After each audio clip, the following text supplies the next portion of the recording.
لا شريك له ونشهد أن سيدنا وحبيبنا وشفيعنا ومولانا محمدا عبده ورسوله صلى الله عليه وعلى آله وأصحابه وأزواجه وذرياته وبارك وسلم تسليما كثيرا كثيرا. أما بعد فقد قال الله عز وجل في كتابه العظيم وما بكم من نعمة فمن الله.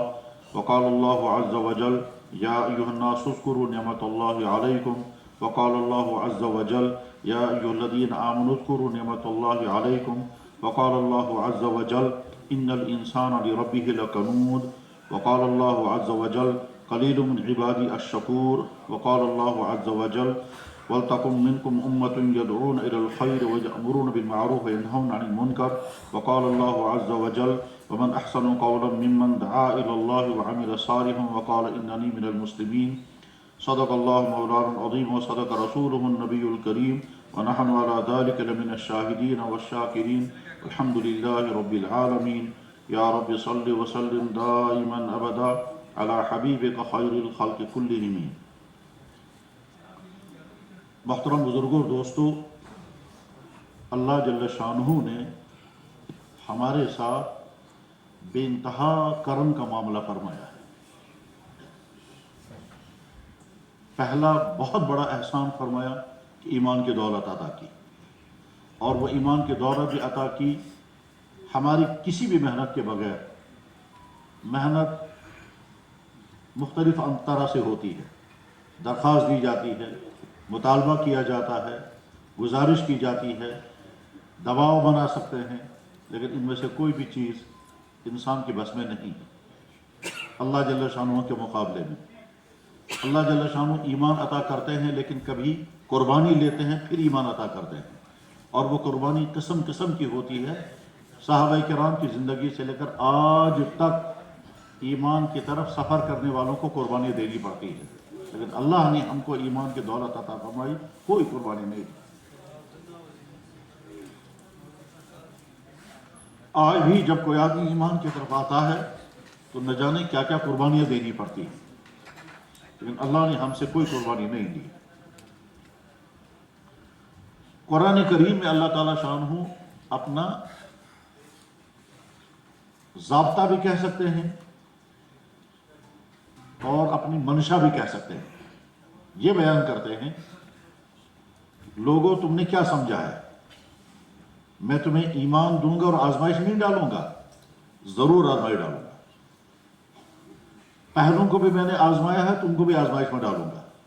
اس آزمائش کے بعد مجھے پتا چلے گا کہ تم پکے ایمان والے، صحیح ایمان والے ہو یا کچے ایمان والے اور ٹمپریری ایمان والے ہو.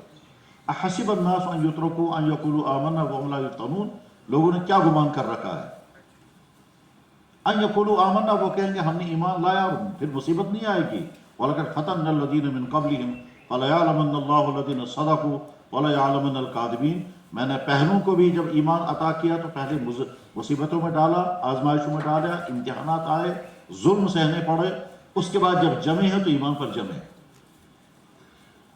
فَلَيَعْلَمَنَّ اللَّهُ الَّذِينَ، مصیبت ڈال کر، امتحان ڈال کر پھر سامنے آ جائے گا کہ تم کچے ایمان والے ہو یا پکے ایمان والے. یہ اللہ نے اپنا ضابطہ بیان فرمایا قرآن کریم میں، بلکہ تاکید کے ساتھ یہ بھی کہتے ہیں میں ضرور بے ضرور تمہیں آزماؤں گا.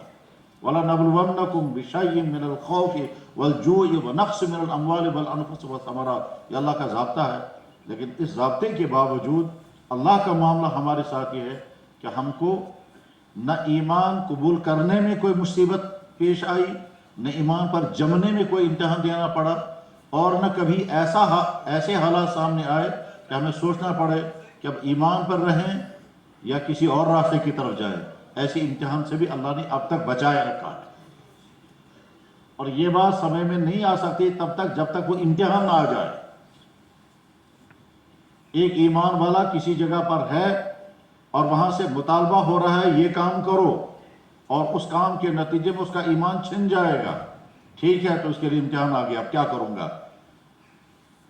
حکم مانوں گا تو ایمان چھنے گا، نہیں مانوں گا تو مصیبت آئے گی. اب وہ اس امتحان میں جب پھنس جائے گا، یا ایمان قبول کیا تو مصائب سامنے آئیں گے، اور مصائب اپنوں کی طرف سے بھی ہیں، غیروں کی طرف سے بھی ہیں. غرض ہے کہ ایمان تک پہنچنے میں بڑے امتحانوں سے گزرنا پڑتا ہے، لیکن اللہ نے ہمارے ساتھ معاملہ یہ کیا کہ ہم کو کسی امتحان میں ڈالے بغیر ایمان کی نعمت عطا کی ہے۔ پہلا احسان یہ فرمایا کہ ایمان والے کے گھر میں پیدا کیا۔ اللہ کو قدرت تھی، ایمان والے کے گھر میں پیدا نہ کرتا، کسی غیر ایمان والے کے گھر میں پیدا ہوئے ہوتے تو نہ جانے اس وقت کہاں ہوتے، کس حال میں ہوتے، کیا ہمارا نام ہوتا، کیا ہماری شکل و صورت ہوتی، کیا ہماری زندگی ہوتی، کس کس کے سامنے جھک رہے ہوتے، اور کیا ہمارا حال ہوتا۔ واللہ عالم۔ جیسے دنیا کے بے شمار وہ اللہ کے بندے جو اللہ ہی کے پیدا کیے ہوئے ہیں، لیکن وہ کس حالت میں ہیں، ہم بھی اسی حالت میں ہوتے۔ اللہ نے کرم فرمایا، ایمان والے کے گھر میں پیدا کیا، مطالبے کے بغیر، درخواست کے بغیر، تو ایمان کے گھر میں مل گئی۔ ایمان والے کے گھر میں پیدا ہوئے تو ختنہ بھی ہوا، اذان بھی پڑھی گئی، بسم اللہ بھی پڑھی گئی، شکر بھی پڑھا گیا، اور اس کے بعد جب ہم کو سنائی دینے لگا تو اللہ اور اللہ کے نبی کا نام سننے کو ملا، نام بھی ایمان والوں جیسا رکھا گیا۔ پھر بڑے ہوئے تو اس گھر میں، جس گھر میں ایمان تھا، چاہے دینداری تھی یا نہیں تھی، ماں باپ دین والے تھے یا نہیں، لیکن تھے ایمان والے، کچے ایمان والے، کمزور ایمان والے تھے، مگر تھے ایمان والے، کم سے کم کفر والے نہیں تھے، کم سے کم وہاں کچھ ایسے کام کرنے والے نہیں تھے جو کفری کفر ہو۔ وہاں سے لے کر کے ہماری زندگی شروع ہوئی۔ تو اللہ کا پہلا بڑا احسان ہے، اللہ جل شانہ فرماتے ہیں وَمَا بِكُم مِّن نِعْمَةٍ فَمِنَ اللَّهِ، تم کو جو نعمت ملی وہ میرے فیصلے سے ملی ہے۔ پھر اللہ جل شانہ کہیں تو فرماتے ہیں انسانوں تم سوچو میں نے تمہارے ساتھ کیا کیا معاملہ کیا ہے، کیا کیا احسانات تم پر کیے، اور دوسری کا اللہ فرماتے ہیں اے ایمان والو تم سوچو تمہارے ساتھ میں نے کیا معاملہ کیا۔ ایک جگہ تو انسانوں کو فرمایا، ایک جگہ ایمان والوں کو فرمایا، یا جو الناس اذکروا نعمت اللہ علیکم، لوگوں میں نے تم سوچو میں نے تمہیں کیا کیا کیا ہے۔ اور ایک جگہ ایمان والوں سے کہا یا ایھا الذین آمنوا اذکروا نعمت اللہ علیکم، ایمان والوں تم سوچو تم کو میں نے کیا کیا دیا۔ تو اللہ نے ہم کو ایمان کی نعمت عطا فرمائی۔ پہلا بہت بڑا کرم اللہ کا یہ ہوا، ہم سب کے ساتھ میرے بھائیوں مزاج بنائیں گے کہ کبھی تنہائی میں بیٹھ کر کے سوچیں اگر میں ایمان والے کے گھر میں پیدا نہ ہوا ہوتا تو میں اس وقت کہاں ہوتا، کیا میری یہ شکل ہوتی، کیا میرا یہ نام ہوتا، کیا میری یہ سوچ ہوتی، کیا میری زبان پر اللہ اور اللہ کے نبی کا نام ہوتا، کیا میں آخرت بولتا، کیا میں اللہ کے گھر میں آ پاتا، کیا میں یہ کہہ پاتا کہ میں اللہ کے نبی کا امتی ہوں، کیا میں یہ کہہ پاتا کہ میں اس اللہ کو مانتا ہوں جس نے یہ ساری کائنات بنائی ہے۔ جواب یہ سب کچھ نہ ہوتا، نہ جانے کیا کیا ہوتا، مگر یہ سب نہیں ہوتا۔ تو اللہ نے ایمان کی نعمت عطا فرمائی۔ پہلا احسان اللہ کا بہت بڑا ہم پر یہ ہوا۔ ہو سکتا ہے ہم بہت کچھ ہوتے دنیاوی اعتبار سے، لیکن ایمان سے محروم ہوتے تو ناکام زندگی ہوتی، ایمان سے محروم ہوتے تو ہماری حالت کیا ہوتی۔ اللہ جل شانہ فرماتے ہیں جو لوگ ایمان اور اعمال والی زندگی سے محروم ہیں وہ بدترین مخلوق ہے۔ جو ایمان اور اعمال والی زندگی سے محروم ہے وہ بدترین مخلوق ہے۔ ان الذین کفروا من اہل الکتاب والمشرکین فی نار جہنم خالدین فیہا اولئک هم شر البریہ۔ بے شک وہ لوگ کیا کیا نام ہیں ان کے، جن ناموں کے ساتھ بھی وہ ہیں، چاہے بہت بڑے بڑے نام ہو یا چھوٹے چھوٹے نام ہیں، ایمان نہیں ہے اور ایمان والی زندگی نہیں ہے، اولئک شر البریہ، بدترین مخلوق ہے۔ اور آگے فرماتے ہیں جو ایمان اور ایمان والی زندگی گزارنے والے ہیں اولئک خیر البریہ، یہ بہترین مخلوق ہے۔ اللہ کتے اور بلی کو، خنزیر کو بدترین مخلوق نہیں کہتے، خنزیر حرام ہے، ناپاک ہے، اور اتنا ناپاک ہے کہ کبھی پاک ہو ہی نہیں سکتا، اس کو کتنا ہی دھوئیں گے وہ پاک کبھی نہیں ہو سکے گا۔ خنزیر کے بال کو کبھی پاک کیا ہی نہیں جا سکتا، لیکن یہ تو کہا گیا کہ حرام ہے تمہارے لیے، لیکن یہ نہیں کہا گیا کہ بدترین مخلوق ہے۔ انسان کو اللہ تعالیٰ کہتے ہیں جب ایمان اور ایمان والی زندگی نہ ہو تو کہتے ہیں بدترین مخلوق ہے۔ اللہ نے ہم کو ایمان کی نعمت و دولت عطا فرمائی، الحمدللہ علی نعمت الایمان۔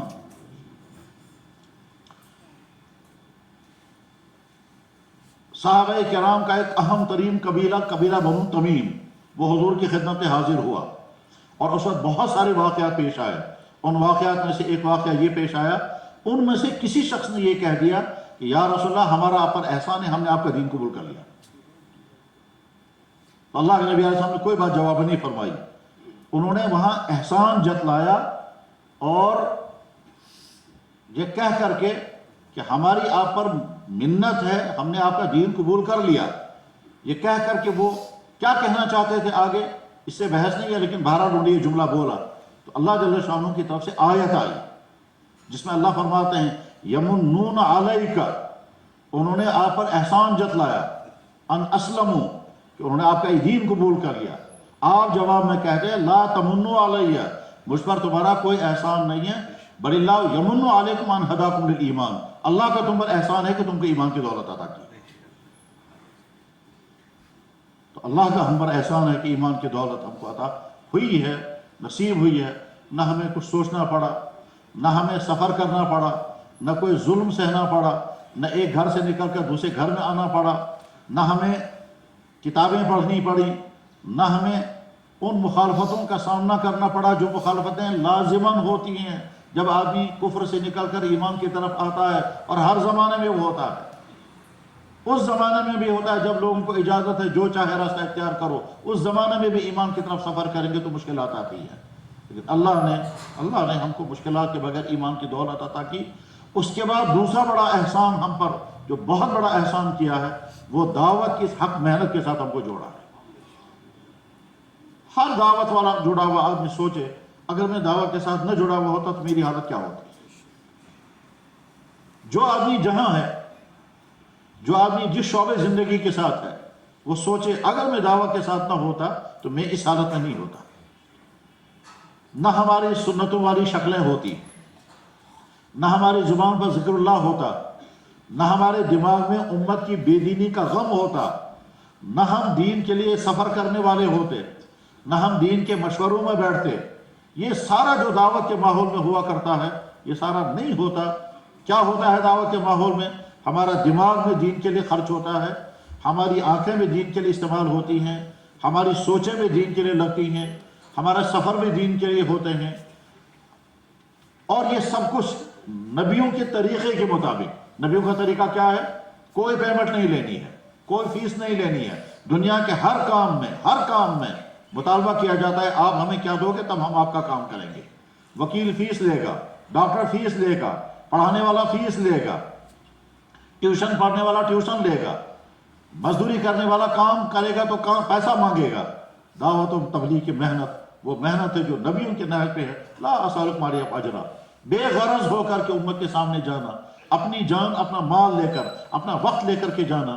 تو دعوت و تبلیغ میں لگنے کے نتیجے میں ہماری جان اللہ کے دین کے لیے استعمال ہو رہی ہے، ہمارا مال اللہ کے دین کے لیے خرچ ہو رہا ہے، ہمارا وقت اللہ کے دین کے لیے لگتا ہے، ہماری سوچیں اللہ کے دین کے لیے ہوتی ہیں، ہمارا اٹھنا اور بیٹھنا اللہ کے دین کے لیے ہے۔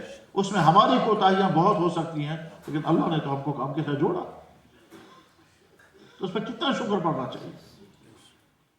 کتنا نادان ہے وہ تبلیغ والا جس کو زندگی میں یہ احساس نہیں ہوتا ہے کہ اللہ نے کتنا کرم مجھ پر فرمایا، اس حق محنت کے ساتھ مجھے جوڑا، جس حق محنت کے نتیجے میں خود میری زندگی میں دین آیا اور میرے ذریعے سے نہ جانے کتنوں کو دین مل سکتا ہے۔ اس حق محنت کے ساتھ اللہ نے جوڑا، کتنا احسان فرمایا اللہ نے۔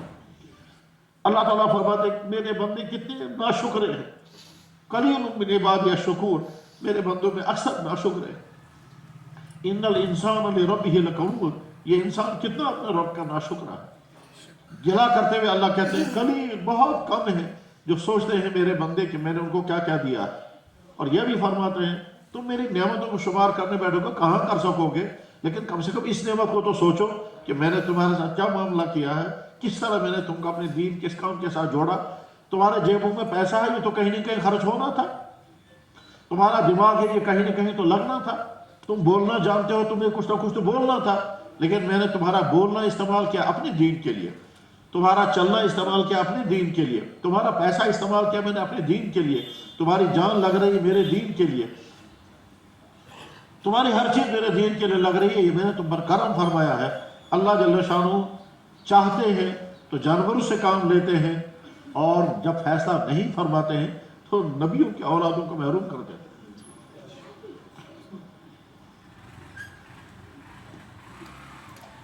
بنی اسرائیل اور یہودی نبیوں کی اولاد ہے، لیکن اللہ جل شانہ نے قبول نہیں فرمایا تو رد کر دیا۔ صحابہ مشرکوں کی اولادیں تھیں، اور یہودی نبیوں کی اولادیں ہیں۔ اللہ بے نیاز ہے۔ اللہ جل شانہ کو اپنے کعبے کی حفاظت کرنی تھی، فرشتوں کی فوج نہیں بھیجی، جنات کی فوج نہیں بھیجی، ہوائیں نہیں چلائیں، چڑیوں کو بھیجا، اور چڑیاں بھی پرندوں میں سب سے چھوٹی چڑیا، پرندوں میں سب سے چھوٹی چڑیا، اور وہ بھی طیران ابابیل بن کر کیا تو اپنے کعبے کی حفاظت کی۔ اللہ بے نیاز ہے، اپنے نبی کی حفاظت کرنی تھی، فرشتوں کی فوج نہیں بھیجی، جنات کی فوج نہیں بھیجی، ٹھیک ہے، کیڑے مکوڑوں کی فوج نہیں بھیجی، مکڑی نے جالا لگا دے اسے اپنے نبی کی حفاظت کی، جالا لگا کر اپنے نبی کی حفاظت کی۔ اللہ جل شانہ کی قدرتی ہے۔ تو اللہ نے ہم کو دعوت و تبلیغ کی محنت کے ساتھ جوڑا ہے۔ میرے بھائیوں، مزاج بنائیں، مزاج، یا اللہ کہیں نہ ہم اس کام سے محروم ہو اور نہ ہمارے ذریعے سے اس کام کو نقصان ہو، نہ ہم اس کام سے محروم ہو، نہ ہمارے ذریعے سے اس کام کو نقصان ہو۔ جناب رسول اللہ صلی اللہ علیہ وسلم ایک دعا کیا کرتے تھے، اللہ کے نبی دعاؤں کے ذریعے بہت کچھ سکھاتے ہیں، بہت ہی زیادہ سمجھاتے ہیں، اور وہ ہوتی ہے دعا نبی کے اپنے ذات کے لیے، مگر وہ دعا نہیں ہوتی، اس میں بہت بڑا پیغام ہوتا ہے، بہت بڑی نصیحت ہوتی ہے، بہت قیمتی باتیں ارشاد فرمائی جاتی ہیں، مگر اس وقت سوچنے کی بات ہوتی ہے کہ اللہ کے نبی کیا مانگ رہے ہیں اور کس طرح مانگ رہے ہیں۔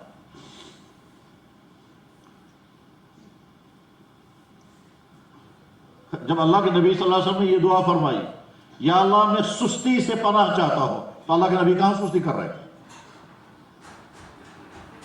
وہ سستی کہاں ہو رہی تھی جس کی وجہ سے آگے یا اللہ میں سستی سے پناہ چاہتا ہوں، اللہ بن اعوذ بک من الجبن والبخل ومن العجز والکسل، یا اللہ میں ویسے کہالتی، یا اللہ میں کاہل بننے سے اپنی پناہ چاہتا ہوں۔ یا اللہ کے نبی دعا فرما رہے ہیں، یا اللہ مجھے ایسی اولاد سے بچانا جو اولاد میرے لیے وبال بن جائے۔ تو اللہ کے نبی کے گھر میں تو کوئی اولاد نہیں تھی جو اللہ کے نبی کے لیے وبال بن سکتی تھی، پھر اللہ کے نبی نے یہ دعا کیوں کی؟ یہ اصل میں دعا نہیں ہے، یہ اصل میں نصیحت ہے، یہ اصل میں پیغام ہے کہ والدین اپنی اولادوں کے بارے میں فکر مند رہیں، اور اولادیں اپنے ماں باپ سوچتے رہیں کہ ہم کہیں اپنے ماں باپ کے لیے وبال تو نہیں بن گئے۔ یہ ماں باپ کے لیے بھی تو دعا کی شکل میں آپ نے ایک میسیج دیا، پیغام دیا ہے۔ اسی طرح اللہ کے نبی دعا فرماتے تھے، یا اللہ جو خیر آپ نے مجھے عطا فرمایا ہے وہ مجھ سے چھیننا نہیں، اللہ لا تنزع منی صالح ما اعطیتنی، یا اللہ جو کچھ آپ نے مجھے عطا فرمایا مجھ سے چھیننا نہیں۔ کیا اللہ تعالیٰ شانہ اپنے نبی سے چھین سکتے تھے؟ نبوت، ختم نبوت، سب سے اونچا مقام، مقام محمود، مقام شفاعت، محبوب تو خداوندی، جتنے اونچے مقامات اللہ نے اپنے نبی کو عطا فرمائے، کتنے اونچے مقام اس کائنات میں، اللہ کے بعد سب سے اونچا مقام اللہ کے نبی کا، اور اللہ کے نبی دعا فرما رہے یا اللہ مجھ سے چھیننا نہیں، تو خطرہ کہاں تھا چھیننے کا؟ یہ دراصل ہم کو پیغام دیا، اللہ تمہیں کوئی نعمت عطا کرے گا تو فکر مند رہنا، تمہاری کسی ناقدری کی وجہ سے حالت وہ نہ آ جائے، اللہ تعالیٰ فرمائیں گے ٹھیک ہے تمہیں اس نعمت کی قدر نہیں، میں چھین لیتا ہوں۔ چنانچہ ایسا بھی پایا گیا کہ کام کرنے والا بہت قیمتی ساتھی تھا، نہ جانے کب کیا غلطی ہو گئی اور پھینک دیا گیا، اور کہیں سے کہیں پہنچ گیا، کہیں سے کہیں پہنچ گیا، سبب چاہے کچھ بھی ہوا ہو، چاہے سبب ہوا ہو ساتھی، چاہے سبب ہوا ہو گھر کے حالات، چاہے سبب ہوا ہو صحت، کہیں سبب کچھ بھی ہوا، لیکن وجہ ہوئی کیا؟ اللہ تعالیٰ نے پھینک دیا اور باہر نکال دیا۔ اب وہ دور بیٹھ کر کہتا ہے مجھے سست تبلیغ ہوا، میں چکر مزواریہ کا، وہ دور بیٹھ کر کے سوچتا رہے گا لیکن کام سے محروم ہو چکا۔ تو اللہ جل شانہ نے یہ اس دنیا کی ایمان کے بعد سب سے بڑی نعمت ہمیں عطا فرمائی کہ ہم دین کی محنت کے ساتھ ہمیں جوڑا ہے، دعوت کے ساتھ جڑا ہوا ہر ساتھی، کیونکہ پرانوں کا مجموعہ ہے اور خطے کے کونے کونے سے منتخب ساتھی آئے ہوئے ہیں۔ آپ کارگزاریاں لے کر کے آئیں گے، عزائم لے کر کے جائیں گے، کام لے کر کے جائیں گے، اور وہاں اپنے علاقوں میں جا کر اپنے ساتھیوں کو اسی پر کھڑا کریں گے۔ اس لیے بنیادی بات سمجھائی جا رہی ہے کہ مزاج بننا چاہیے۔ اللہ نے یہ نعمت جو ہمیں عطا فرمائی ہے، اس نعمت کی قدر اتنی زیادہ ہونی چاہیے، اس نعمت کے ملنے پر اتنا شکر کا مزاج ہونا چاہیے کہ اللہ جل شانہ کا فیصلہ ہو جائے۔ کون سا فیصلہ؟ اللہ تعالیٰ شان فرماتے ہیں لَإِن شَكَرْتُمْ لَأَزِيدَنَّكُمْ، اگر تم شکر گزار رہو گے میں اور عطا کروں گا۔ اب جب اللہ جل شانہ نے یہ دعوت کی محنت ہمیں عطا فرمائی ہے تو پھر اب ہمیں سوچنا ہے اس دعوت کی محنت کے ملنے کے نتیجے میں ہم میں سے کچھ 4 مہینے والے ہوں گے، کچھ چلے والے ہوں گے، کچھ نے 2 مہینے کی ترتیبیں لگائی ہوگی، کسی کو لگے ہوئے 30 سال ہو گئے، کسی کو لگے ہوئے 40 سال ہو گئے، کسی کے لگے 10 سال ہو گئے اور کسی کو اس سے کم وقت لگا ہوگا، لیکن ہر ساتھی قیمتی ہے، ہر ساتھی قیمتی ہے، کوئی ساتھی بے قیمت نہیں ہے۔ نیا لگا ہوا ساتھی وہ بھی قیمتی ہے، پرانے سے پرانا ساتھی وہ بھی قیمتی ہے۔ صحابہ کی ترتیب پر اپنے آپ کو کھڑا کرنا ہے۔ صحابہ کا مزاج تھا رحماء بینہم، آپس میں اتنی زیادہ محبتیں، اسے دعوت کے ساتھیوں کا آپس میں بہت زیادہ محبتیں ہونی چاہیے، اور محبتوں کو پیدا کرنے کے لیے وہ الحب فی اللہ، کیا قیمتی ساتھی ہمیں مل گیا۔ ہم جتنے گنے چنے ساتھی ہیں، ہم کو مل کر کے کام کرنا ہے، تو جوڑ کے ساتھ کام کرنا ہے، توڑ سے بچنا ہے۔ جوڑ اور توڑ اتنا اہم معاملہ ہے، اس قدر اہم معاملہ ہے کہ جناب رسول اکرم صلی اللہ علیہ وسلم نے جب مکہ شریف فتح کر لیا،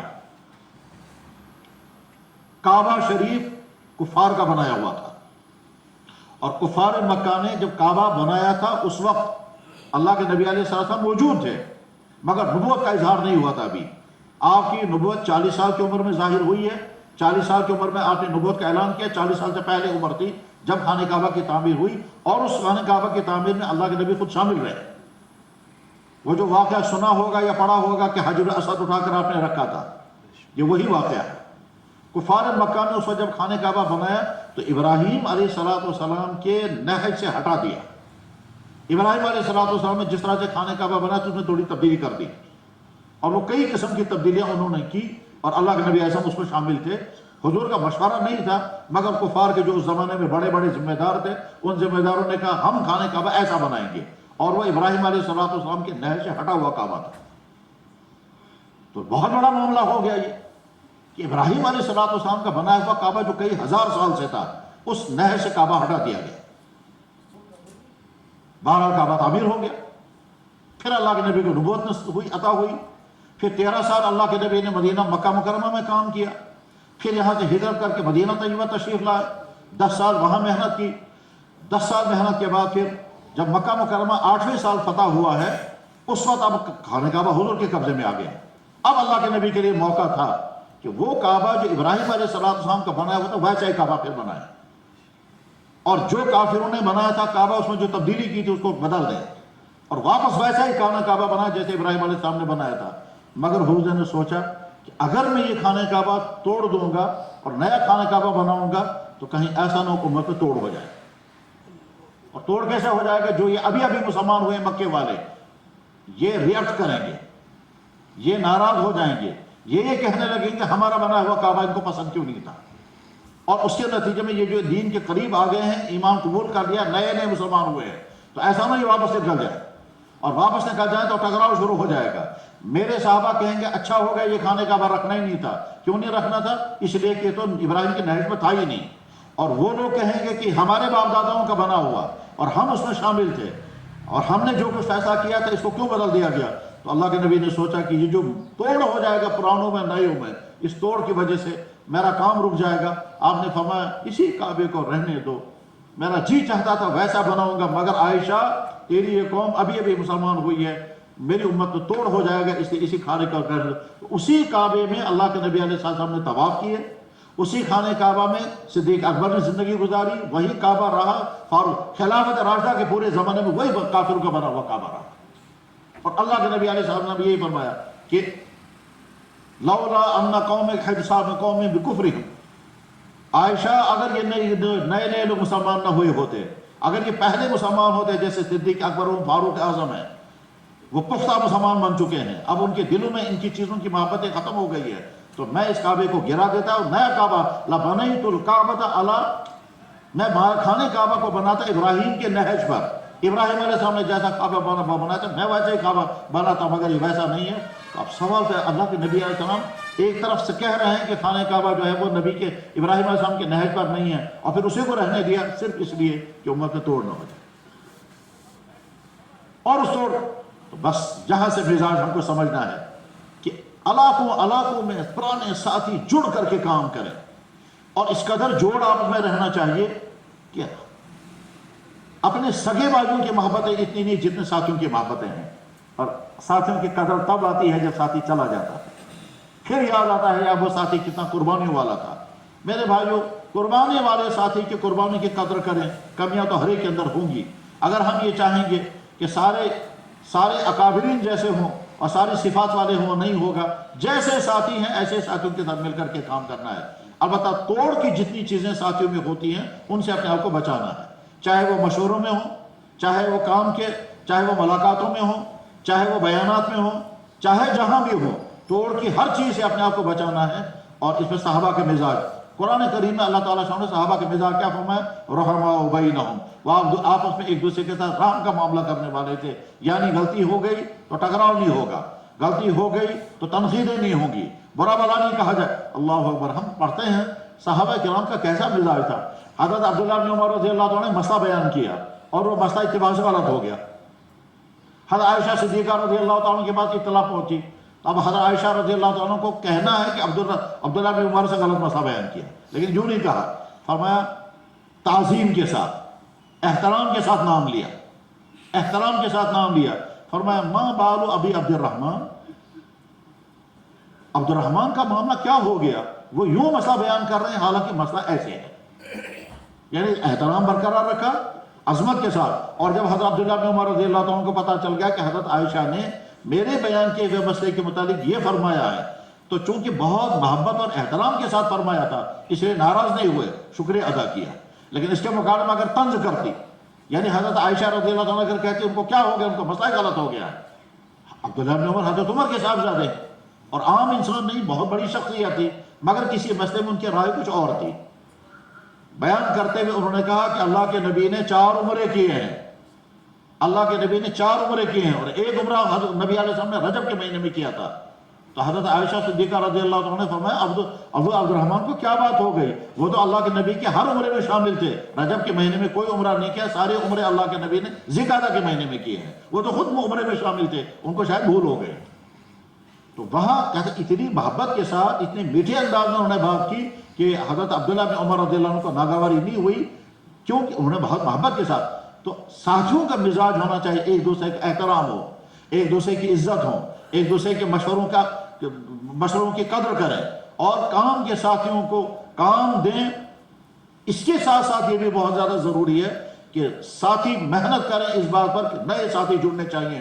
صحابہ کرام کا مزاج یہی تھا کہ نئیوں کو استعمال کرتے تھے۔ آپ غور کریں، جناب رسول اللہ صلی اللہ علیہ وسلم نے مکہ مکرمہ فتح کیا، اب مکے کا گورنر کسی کو بنانا ہے، تو جتنے پرانے بڑے بڑے صحابہ تھے ان کو بنانا چاہیے تھا۔ اس دنیا میں سب سے مقدس ترین جگہ خانہ کعبہ تھی، اس خانہ کعبہ کا گورنر کسی کو مقرر کرنا ہے، تو حضرت ابوبکر صدیق، حضرت عمر فاروق، حضرت عثمان، حضرت علی، حضرت ابو عبیدہ بن جراح، خالد بن ولید، یا حضرت عباس جو حضور کے چچا تھے، اور وہ خانہ کعبہ کے بہت سارے بڑے بڑے کاموں میں شامل رہتے تھے۔ سقایا انہی کے ہاتھ میں تھا۔ خانہ کعبہ میں جو چند بڑے کام ہوا کرتے تھے، اس میں ایک بڑا کام ہوتا تھا پانی پلانے کا نظام کس کے ہاتھ میں رہے گا، اس کو سقایا کہتے تھے، تو سقایا حضرت عباس کے ہاتھ میں تھا۔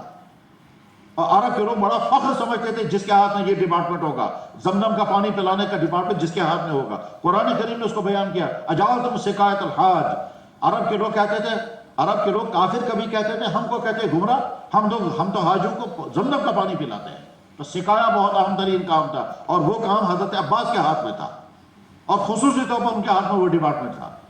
کسی کو بھی، لیکن اللہ کے نبی علیہ السلام نے ایک چھوٹے 16 یا 17 سال کے بچے کو مکہ کا گورنر بنایا، بس ظاہر کر دیا کہ کام نئیوں کے حوالے کرو۔ تمام پرانے ساتھی اس بات کو ذہن میں رکھیں کہ علاقوں میں نئے عملے کو کھڑا کریں تاکہ وہ آگے کام کرنے والے بنیں، ورنہ یہ آپ اپنے علاقوں کے جو اکابرین ہو، جب آپ گزر جاؤ گے تو آگے کس کے حوالے یہ کام ہونے والا ہے۔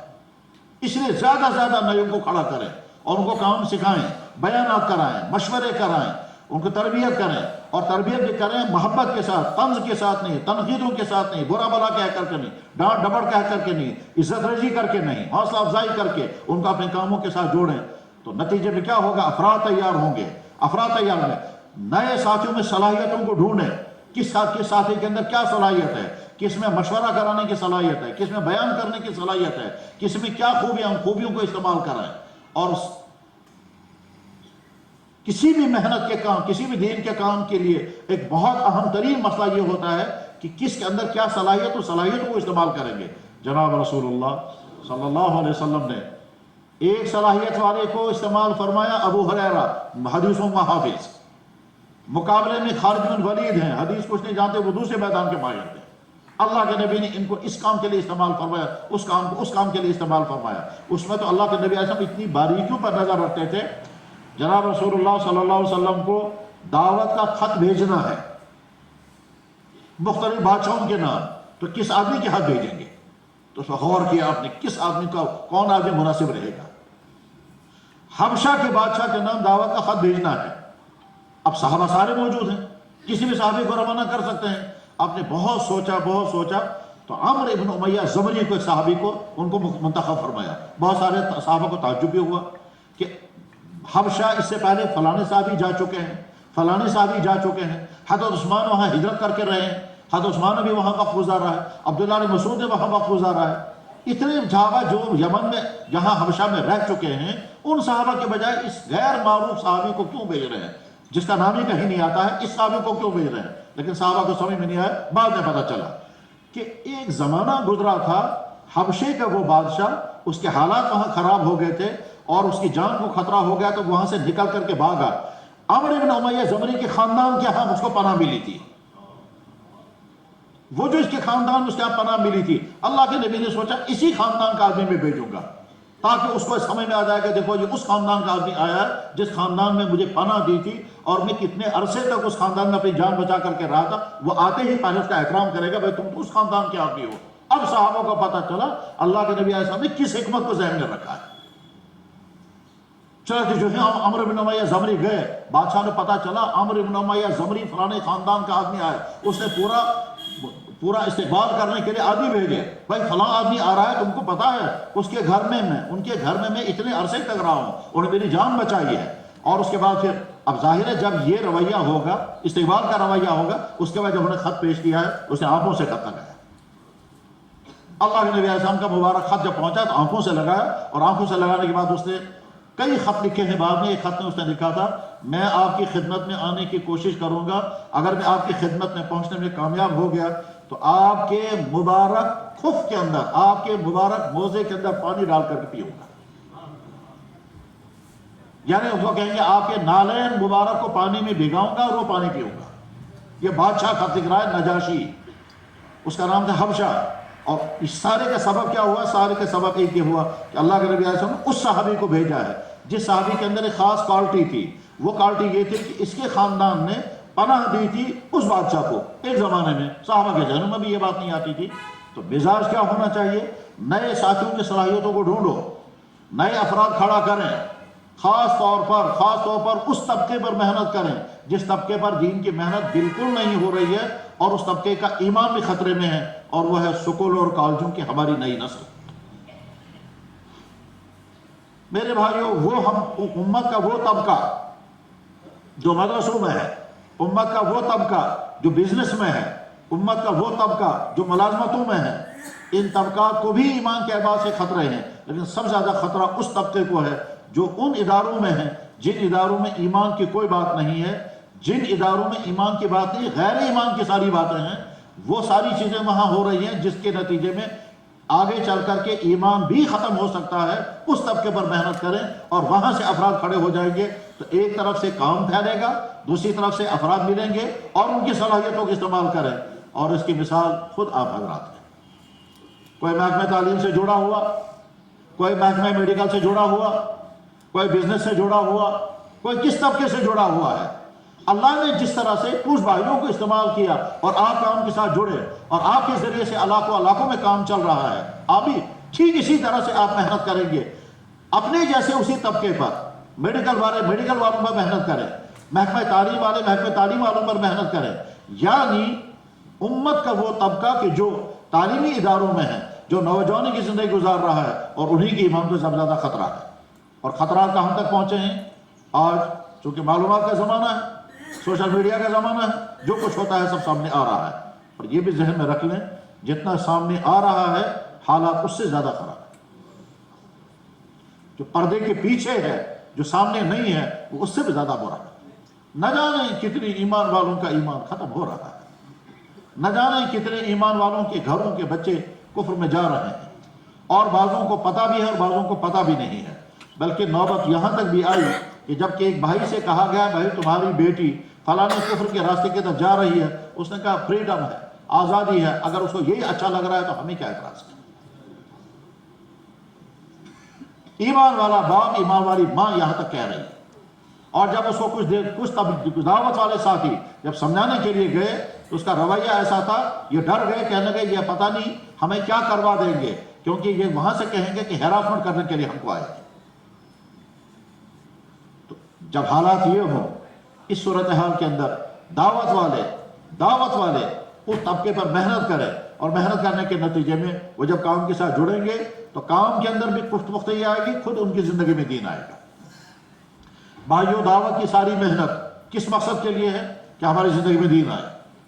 ایسا نہ ہو کہ ہم ترتیب پر تو کھڑے ہیں، سحر روزہ بھی لگ رہا ہے، چلہ بھی سال میں لگ جاتا ہے، مشورے بھی کرا رہے ہیں، لیکن ہماری دینی لیول بڑھی نہیں۔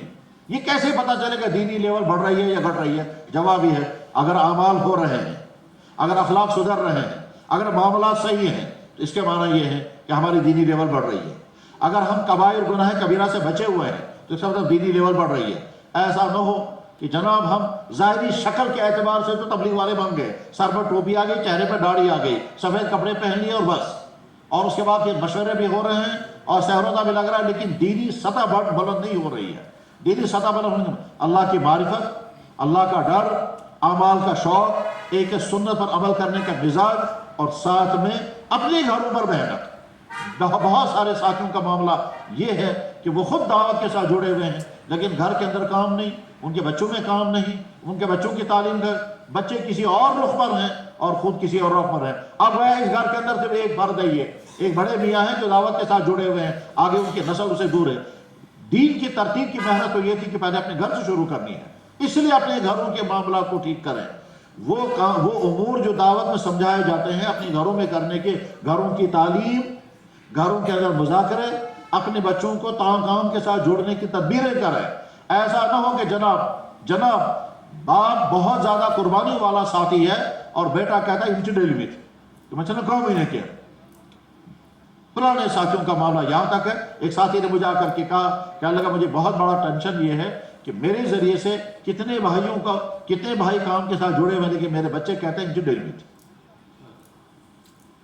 تو اپنے گھروں پر محنتیں کریں، اپنی ذات اور اپنے گھر، اپنے اندر صفات پیدا ہو جانی چاہیے۔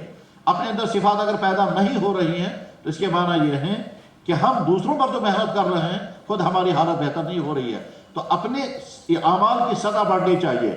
پہلے ساتھی جس طرح سے گڑ گڑانے والے، رات کے تنہائیوں میں اللہ کے سامنے رونے والے ہوتے تھے، کہیں اس میں کمی تو نہیں آ گئی؟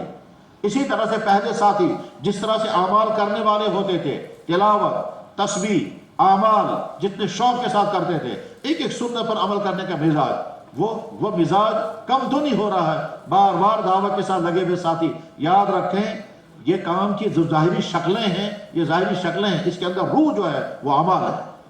جتنے اعمال ہوں گے، جتنے اللہ کے ساتھ تعلق مضبوط ہوگا، جتنا رونا گڑ گڑانا ہوگا، جتنا اللہ سے مانگنا ہوگا، اتنے کام کے اندر جان آئے گی اور اتنا ہدایت پھیلے گی۔ ورنہ یہ ظاہری شکلیں ہوں گی، ظاہری شکلوں میں وقتی طور پر تو اثرات ہیں لیکن مستقل اثرات نہیں ہیں۔ دعوت کی محنت جن بھائیوں کے ذریعے سے چل رہی ہے، اگر وہ خود ترتیب پر اپنے آپ کو کھڑا نہیں کریں گے، بہت سارے پرانے ساتھی علاقوں میں ایسے بھی ہیں، ان کی اپنی ترتیب ہے ہی نہیں، بس وہ صرف مشورے کی حد تک آئیں گے، مشورہ کرنے کے بعد پھر سمجھیں گے ہم تو اکابرین بن گئے، اور اکابرین کی وجہ سے اب ہمیں صرف دوسروں کے لیے مشورے کرنے خود نہیں۔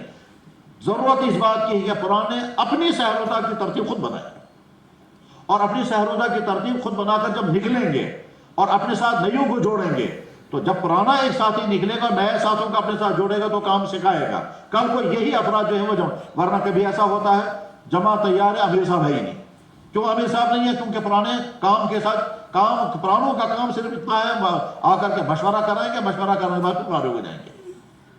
تو اپنی سہروزہ ترتیب بنائیں، اور سہروزہ ترتیب میں اپنی اغراض کے مطابق جگہ طے نہ کریں۔ اغراض کے مطابق کیا؟ بعض جگہ کیا ہوا کہ سہروزہ کی ترتیب وہاں لگے گی جہاں شام کو گھر آ سکیں گے۔ کتنے ساتھیوں نے ایک نیا معمول کیا بنا لیا، دن میں جماعت کے ساتھ آئیں گے، رات اپنے گھر آئیں گے۔ بعضوں نے کیا کر دیا، دن میں اپنی دکان پر آئیں گے، شام کو جماعت کے ساتھ جڑیں گے، 3 دن بعد سہروزہ۔ یہ کہاں سہروزہ ہوا؟ اسی لیے کم سے کم 10 میل باہر نکل جانا چاہیے اپنے خطے میں، اپنے ایریے میں سیر و روزہ نہیں لگانا ہے۔ اور سیر و روزہ بھی کیا، ایک دن گئے شام تک وہاں پہنچے، اگلے دن مارا، تیسرے دن واپس آ گئے، 3 دن پورے ہو گئے، یہ تو نہیں سیر و روزہ کی ترتیب ہے۔ تو جو ضابطے بتائے گئے ہیں، جو اصول بنائے گئے ہیں، ان اصولوں کے مطابق اپنے سیر و روزہ کی ترتیب پرانے حضرات پہلے بنائے۔ بہت اہم ترین اصول ہے دعوت والوں کے لیے، ہم نے بڑوں سے سنا، مجھے یاد ہے حضرت مولانا سعید خان صاحب رحمہ اللہ تعالیٰ سے میں نے سنا، میں نے حضرت مولانا عمر صاحب سے سنا، اور میں نے حضرت مولانا زبیر صاحب سے سنا، حضرت مولانا عبید اللہ رحمہ اللہ تعالیٰ سے سنا۔ یہ 3 بڑے وہ اکابرین تھے، یہ 3 بڑے وہ اکابرین تھے جو حضرت مولانا انعام الحسن نور اللہ مرکزہ کے زمانے میں کام کے ہاتھ پاؤں تھے۔ حضرت جی تھے، اور یہ 4 آدمی جو تھے وہ ان کے ہاتھ کے پاؤں تھے، حضرت مولانا عمر صاحب، حضرت مولانا عبید اللہ صاحب، حضرت مولانا سعید خان صاحب اور منشی اللہ دیتا۔ یہ 4 حضرات تھے کام کے ہاتھ پاؤں، اکابر اربع ان کو کہتے بھی تھے، کہنے لگے یہ آج کے زمانے کے خلفائے اربع ہیں۔ ان 4 سے 3 سے ہم نے سنا ہے، کیا فرماتے تھے، دعوت والے ہر دین کے کام کو عظمت کے نظروں سے دیکھیں گے لیکن اپنے کام کے ساتھ یکسو رہیں گے۔ پھر مثال بتاتے تھے، کہتے تھے دیکھو ایمان والا ہر نبی پر ایمان لائے گا مگر عمل کرے گا اپنے نبی کے حکم پر۔ موسیٰ علیہ السلام اللہ کے نبی، ہمارا ان پر ایمان۔ ابراہیم علیہ السلام اللہ کے نبی، ہمارا ان پر ایمان۔ عیسیٰ علیہ السلام اللہ کے نبی، ہمارا ان پر ایمان، مگر عمل کریں گے ہمیں اپنے نبی کے حکم پر، عمل ان پر نہیں کرنا ہے۔ اور ایک مرتبہ مثال سمجھائی حضرت نے، یہ مجھے یاد نہیں کس نے سمجھائی تھی مثال، انہیں فرمایا تھا دیکھو بھائی بچہ جو ہے وہ ہر آدمی کے ہر عورت کے گود میں جاتا ہے مگر دودھ تو اپنی ماں کا پیے گا۔ تو تبلیغ والا ہر دین کے کام کو عظمت کے نظروں سے دیکھے گا، مکتب کا کام، مدرسے کا کام، جو آدمی جہاں بھی دین کا جو کام کر رہا ہے، ٹھیک، اس کام کو ہم عظمت کے ساتھ دیکھیں گے، اس کام پر ہم تنقیدیں نہیں کریں گے۔ دعوت میں کہیں تنقیدیں نہیں، دعوت میں کہیں کرٹیسائز نہیں، دعوت میں کسی کو نہیں بتانا تمہارا کام صحیح نہیں، تمہارا کام غلط ہے، نہیں، وہاں تو غلط کو بھی غلط نہیں کہنا ہے، بلکہ دعوت کے مزاج میں تو امر بالمعروف کا غلبہ اتنا ہے کہ نہی عن منکر رکھا ہی نہیں گیا اس میں۔ کیوں نہیں رکھا گیا؟ اس لیے کہ امت کے اندر صلاحیت ہی نہیں ہے منکر سننے کی۔ اگر شرابیوں کے اندر کہیں گے کہ تم شرابی ہو، شراب سے توبہ کرو، تو وہ کل کو آئیں گے ہی نہیں۔ مشہور واقعہ حضرت مولانا الیاس صاحب نور اللہ مرکزہ کا، جو پرانے تبلیغ کے ساتھی نے سنا ہوگا اور بیان بھی کرتے رہتے ہیں، کیا فرمایا تھا حضرت نے؟ جب اپنے ایک ساتھی سے کہا کہ بھائی اتنا زمانہ ہو گیا تم کو آتے ہوئے، تم نے ابھی تک گاڑی نہیں رکھی، اس کے بعد وہ آیا ہی نہیں۔ جب وہ آیا ہی نہیں تو حضرت مولانا الیاس صاحب نور اللہ مرکزہ نے فرمایا مجھ سے غلطی ہو گئی ہے۔ کیا غلطی ہو گئی ہے؟ تو جملہ بتایا جاتا ہے، کہنے لگے توا ابھی کچا تھا، میں نے اس پر روٹی ڈال دی، وہ روٹی پکی نہیں، یعنی ابھی صلاحیت پیدا ہوئی نہیں تھی اور میں نے وقت سے پہلے مطالبہ، یا کہتے ہیں پھل ابھی پکا نہیں تھا، میں نے اتارنا چاہا۔ غرض یہ کہ دعوت کا وہ مزاج حضرت مولانا الیاس صاحب نور اللہ مرکزہ کے ذریعے سے چلا ہے، اس مزاج کو اپنے اندر پیدا کریں کہ اپنے کام کے ساتھ جڑے ہوئے رہیں اور یکسوئی کے ساتھ اپنے کام کے ساتھ جڑے رہیں گے۔ باقی دین کے شعبے جتنے وہ اہم ہیں، لیکن اس کام کی وجہ سے ہم باقی سارے کاموں کو عظمت کے ساتھ دیکھیں گے، لیکن اپنی ساری محنت اس کام کے ساتھ لگا کر رکھیں گے۔ ورنہ کہیں کہیں ایسا بھی ہوا کہ ساتھی جو ہیں وہ ایک طرف سے اس کام کے ساتھ ہیں، دوسری طرف سے دوسرے کسی کام کے ساتھ لگ گئے، اور خاص طور پر وہ کام جو کام اس کام کو نقصان پہنچانے والا ہے، چاہے وہ دین کا کتنا ہی بڑا کام کیوں نہ ہو، اگر اس کام سے اس کام کو نقصان ہونے والا ہے اور اس میں بڑی حکمتوں کی ضرورت ہے، دیکھنے کی ضرورت ہے کہ ہم اگر اس کام میں جائیں گے، اس کام میں جانے کے نتیجے میں کیا ہمیں اس کام کو ہمارا نقصان تو نہیں ہوگا۔ یہ کام زیادہ اہم ہے، اس لیے اخلاص بھی چاہیے اور استخلاص بھی چاہیے۔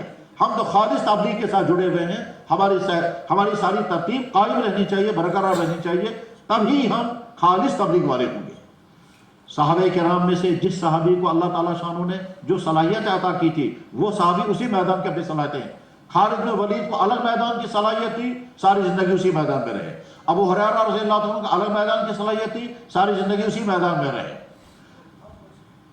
حضرت عبداللہ بن عباس رضی اللہ عنہ کو الگ میدان کی صلاحیت تھی، ساری زندگی اسی میں رہے۔ ابو ذر غفاری رضی اللہ عنہ الگ صلاحیتوں والے تھے، ساری زندگی اسی میں رہے۔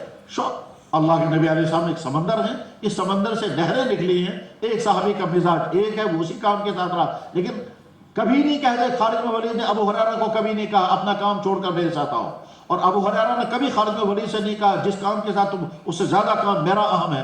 خالد بن ولید رضی اللہ تعالیٰ عنہ، خالد بن ولید پہلے مسلمان ہوئے ہیں اور ابو ہریرہ ان کے بعد میں مسلمان ہوئے ہیں، لیکن ابو ہریرہ رضی اللہ تعالیٰ عنہ حدیثوں کے امام ہیں، اور اس کے مقابلے میں خالد بن ولید رضی اللہ تعالیٰ عنہ حدیثوں میں 5ویں یا 7ویں نمبر پر ہے، وہ کبھی حدیث بیان کرتے ہی نہیں ہیں، حالانکہ وہ پہلے مسلمان تھے۔ میدان ان کا تھا کچھ اور، اس میدان میں خالد بن ولید نمایاں ہے۔ اس میدان کی وجہ سے اللہ کے نبی نے کہا سیف اللہ، یہ اللہ کی تلوار ہے، اور وہ جس جگہ پہنچے اللہ تعالیٰ سے نے فتوحات عطا فرمائی، کامیابی عطا فرمائی، اور ایسے ناممکن حالات میں اللہ تعالیٰ نے کو کامیابی عطا فرمائی ہے۔ لیکن انہیں کبھی نہیں کہا ابو ہریرہ کو کہ تمہارا میدان صحیح نہیں، میرے ساتھ جڑو۔ تو دعوت کا مزاج یہ ہے کہ ہم دین کے ہر کام کو عظمت کے ساتھ دیکھیں گے، لیکن اپنے آپ کو یکسوئی کے ساتھ کام کے ساتھ جوڑیں گے۔ میرے بھائیوں، جب انسان دعوت کے ساتھ جڑتا ہے اور دعوت کے ساتھ جڑنے کے نتیجے میں اللہ تعالیٰ شان کچھ فتوحات عطا فرماتے ہیں، اس وقت خطرہ ہوتا ہے کبر پیدا ہونے کا، اور وہ کبر پیدا ہوتا ہے ہم نے کیا، ہمارے ذریعے سے فلاں علاقے میں کام اٹھا، ہمارے ذریعے سے فلاں مسجد میں کام چل رہا ہے، ہم ہیں کچھ۔ یہ ہم بولنا انتہائی خطرناک ہے، کبھی اس کی ذات کو نقصان ہوگا، کبھی کام کو نقصان ہوگا۔ جہاں سے سمجھ لیجیے جناب رسول اللہ صلی اللہ علیہ وسلم کو اللہ تعالیٰ فرما رہے ہیں، اے نبی ہماری مدد آئے گی، لوگ فوج در فوج اسلام میں داخل ہوں گے، مکہ بھی فتح ہو جائے گا، سارے کام مسئلے حل ہو جائیں گے، فوج در فوج اسلام میں داخل ہوں گے۔ وہ تو چونکہ عام طور پر بیان نہیں ہوتا ہے، اسے لوگوں کو پتہ نہیں چلتا تو ہوا کیا ہے۔ ایک زمانہ ایسا تھا کہ اللہ کے نبی علیہ السلام پر 6 مہینے گزرتے تھے، ایک آدمی بھی کلمہ نہیں پڑھتا تھا۔ ایسا بھی ہوا کہ پورا سال گزر گیا دعوت دیتے دیتے، ایک بھی مسلمان نہیں بنا، اور تکلیفیں پہنچائی گئی، بہت زیادہ تکلیفیں پہنچائی گئی، بہت ہی زیادہ تکلیفیں پہنچائی گئی۔ حضرت عائشہ پوچھتی بھی تھی، یا رسول اللہ سب زیادہ تکلیفیں کب پہنچی ہیں آپ کو؟ کبھی فرماتے طائف کے دن، کبھی فرماتے تھے مینا کے فلاں میدان میں۔ لیکن ایک وقت ایسا آیا کہ صبح سے شام تک اللہ کے نبی کو فرصت ہی نہیں، صرف کلمہ پڑھا رہے۔ ایک علاقے کا وفد آ گیا، ان کو کلمہ پڑھایا، مسلمان ہو گئے، ان کے ٹھہرانے کا انتظام کیا، ان کی واپسی کا نظام بنا۔ ابھی وہ اسی انتظام میں دوسرا وفد آ گیا، ان کو ٹھہرایا، ان کا کلمہ پڑھایا، ان کو مسلمان بنایا، ان کے حالات پوچھے، واپس جانا ہے کہ قیام کرنا ہے۔ کچھ لوگوں نے قیام کا ارادہ کیا، ان کے انتظامات کیا، تیسرا وفد آ گیا۔ غرض یہ کہ 2 سال تک لگاتار وفود در وفود ایک دن میں 10 وفد آتے تھے اور اسلام قبول کر رہے تھے۔ صحابہ حیران ہوتے تھے کہ ایک زمانہ ہمارا وہ گزرا ہے کہ ہم ترستے تھے کوئی انسان کلمہ قبول کرے، اور ایک زمانہ یہ ہے کہ نماز پڑھنے کی بھی فرصتیں مل رہی ہیں، اور ہوا بھی ایسا ہی۔ جناب رسول اللہ صلی اللہ علیہ وسلم نے ظہر کی نماز پڑھائی، سلام پھیرا تو باہر شور ہو گیا، آپ نے فرمایا جلدی دیکھو کون آیا، تو پتہ چلا 50-60 آدمیوں کا وفد آیا ہے دور دراز علاقے سے، اور ابھی پہنچے ہیں۔ اللہ کے نبی علیہ السلام فوراً باہر نکلے، کہاں کے لوگ آئے ہیں اور اسلام قبول کر چکے ہیں یا اب قبول کرنا ہے۔ بہرحال ان کو بٹھایا، ان سے بات چیت شروع ہوئی، ان کے تقاضے سنے، بعض مسلمان ہو چکے تھے، بعضوں نے کلمہ پڑھنا تھا، بعضوں کے سوالات تھے۔ یہ اتنا مشغول ہو گئے کہ عصر کی نماز کا وقت آ گیا، عصر کی نماز کی اذان ہو گئی، آپ علیہ السلام تشریف لائے، عصر کی نماز پڑھائی، تھک چکے تھے۔ اس کے بعد گھر تشریف لے گئے، تو جاتے ہی آپ نے سوچا کہ ظہر کے بعد وہ جو 2 سنتیں پڑھنی ہوتی ہیں وہ تو میں نے پڑھی نہیں۔ جاتے ہی کرنا اللہ اکبر، تو حضرت ام سلمہ نے کہا یا رسول اللہ عصر کے بعد آپ نے نماز پڑھنے سے منع کیا۔ حضور نے اشارہ کر کے کہا مجھے پڑھنے دو۔ سلام پھیرنے کے بعد پھر فرمایا وہ جو ظہر کے بعد 2 رکعت سنتیں پڑھنی ہوتی ہیں وہ میں پڑھ نہیں سکا تھی، اتنا مشغول تھا۔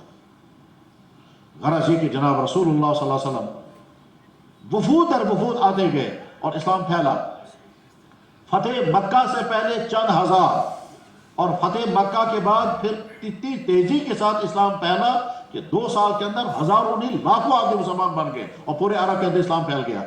اس صورتحال میں اللہ تعالیٰ شاہ نے کیا فرمایا کہ جب یہ سارا ہو جائے گا تو آپ اس وقت استغفار کریں۔ یہ کیوں فرمایا؟ استغفار کس چیز کا کرنا ہے؟ جواب ہے کہ یہ امت کو آپ کو سمجھایا جا رہا ہے کہ اللہ تم سے جب کام لے گا تو ایسا نہ ہو تمہارے دل میں کبر آ جائے، ہم نے کیا، ہمارے ذریعے سے ہوا، میرے ذریعے سے کام کھڑا ہوا، فلاں میرے ذریعے سے کام کے ساتھ جڑا ہے، میں نے فلاں مشکل حل کر دی، میں نے مشورہ کرایا تو کتنا صحیح مشورہ کرایا، میں اتنا اچھا بیان کرتا ہوں، میں نے ترتیب صحیح لگائی ہے۔ میرے بھائی ہر کام میں اپنی طرف نسبت کر کے یہ کہنا ہم نے کیا، یہ اللہ کو پسند نہیں ہے، یہ اللہ کو پسند نہیں ہے۔ اللہ تعالیٰ شانو تو جب یہ چاہتے ہیں کہ کام تم سے ہوا ہو، کام تم سے ہوا ہو، مگر تم یہ کہو کہ اللہ نے، حضرت موسیٰ علیہ السلام بنی اسرائیل کے مجمع میں بیٹھے ہوئے ہیں، بڑے بڑے سردار ہیں۔ اب جب حضرت موسیٰ علیہ السلام، اس زمانے میں اس کائنات میں سب سے اونچی شخصیت حضرت موسیٰ علیہ السلام، حضرت موسیٰ علیہ السلام جب گفتگو کر رہے ہیں تو کچھ سرداروں نے کہا حضرت آج تو شاید دنیا میں آپ سے جاننے والا کوئی زیادہ ہو ہی نہیں سکتا، آپ سے بڑا عالم کون ہوگا آج؟ حضرت موسیٰ علیہ السلام نے کہا اور کیا، مجھ سے بڑا عالم کون ہے آج؟ بنی اسرائیل کے سردار نے کہا حضرت آپ سے بڑا تو شاید کوئی نہیں ہوگا۔ انہوں نے کہا کون ہو سکتا ہے، مجھ سے بڑا کون ہے؟ اللہ تعالیٰ شان نے فرمایا اچھا تم کہتے ہیں مجھ سے بڑا کون ہے، تم سے زیادہ جاننے والا میرا دوسرا بندہ ہے، جاؤ اس کے پاس۔ بخاری شریف میں جہاں یہ حدیث ہے وہاں امام بخاری نے لکھا ہے کہ اصل میں اللہ جب تم سے کوئی کام لے تو یہ مت کہنا کہ ہم نے کیا۔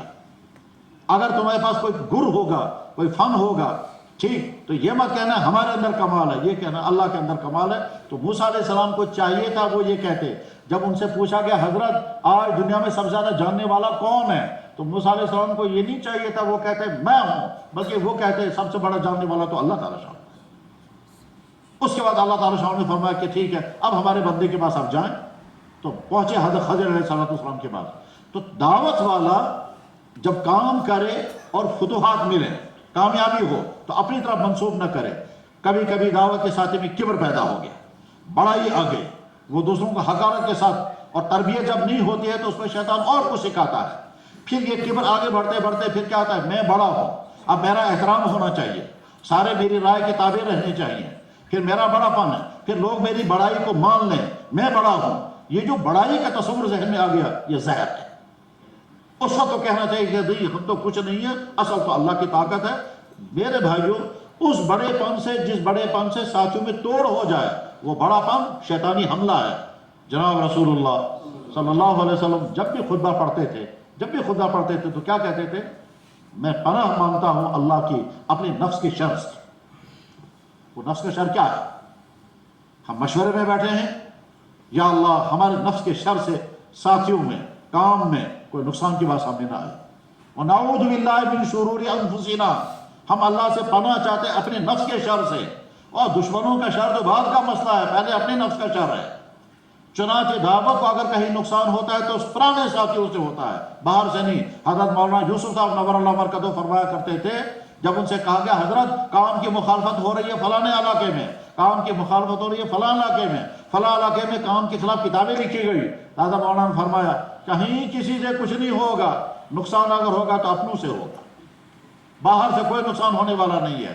میرے بھائیوں پرانوں کو سمجھنا ہے، کام تمہارے کندھوں پر ہے، تمہارے ذریعے سے علاقوں میں کام اٹھا ہے، ایسا نہ ہو تمہارے ذریعے سے کام کو نقصان ہو جائے۔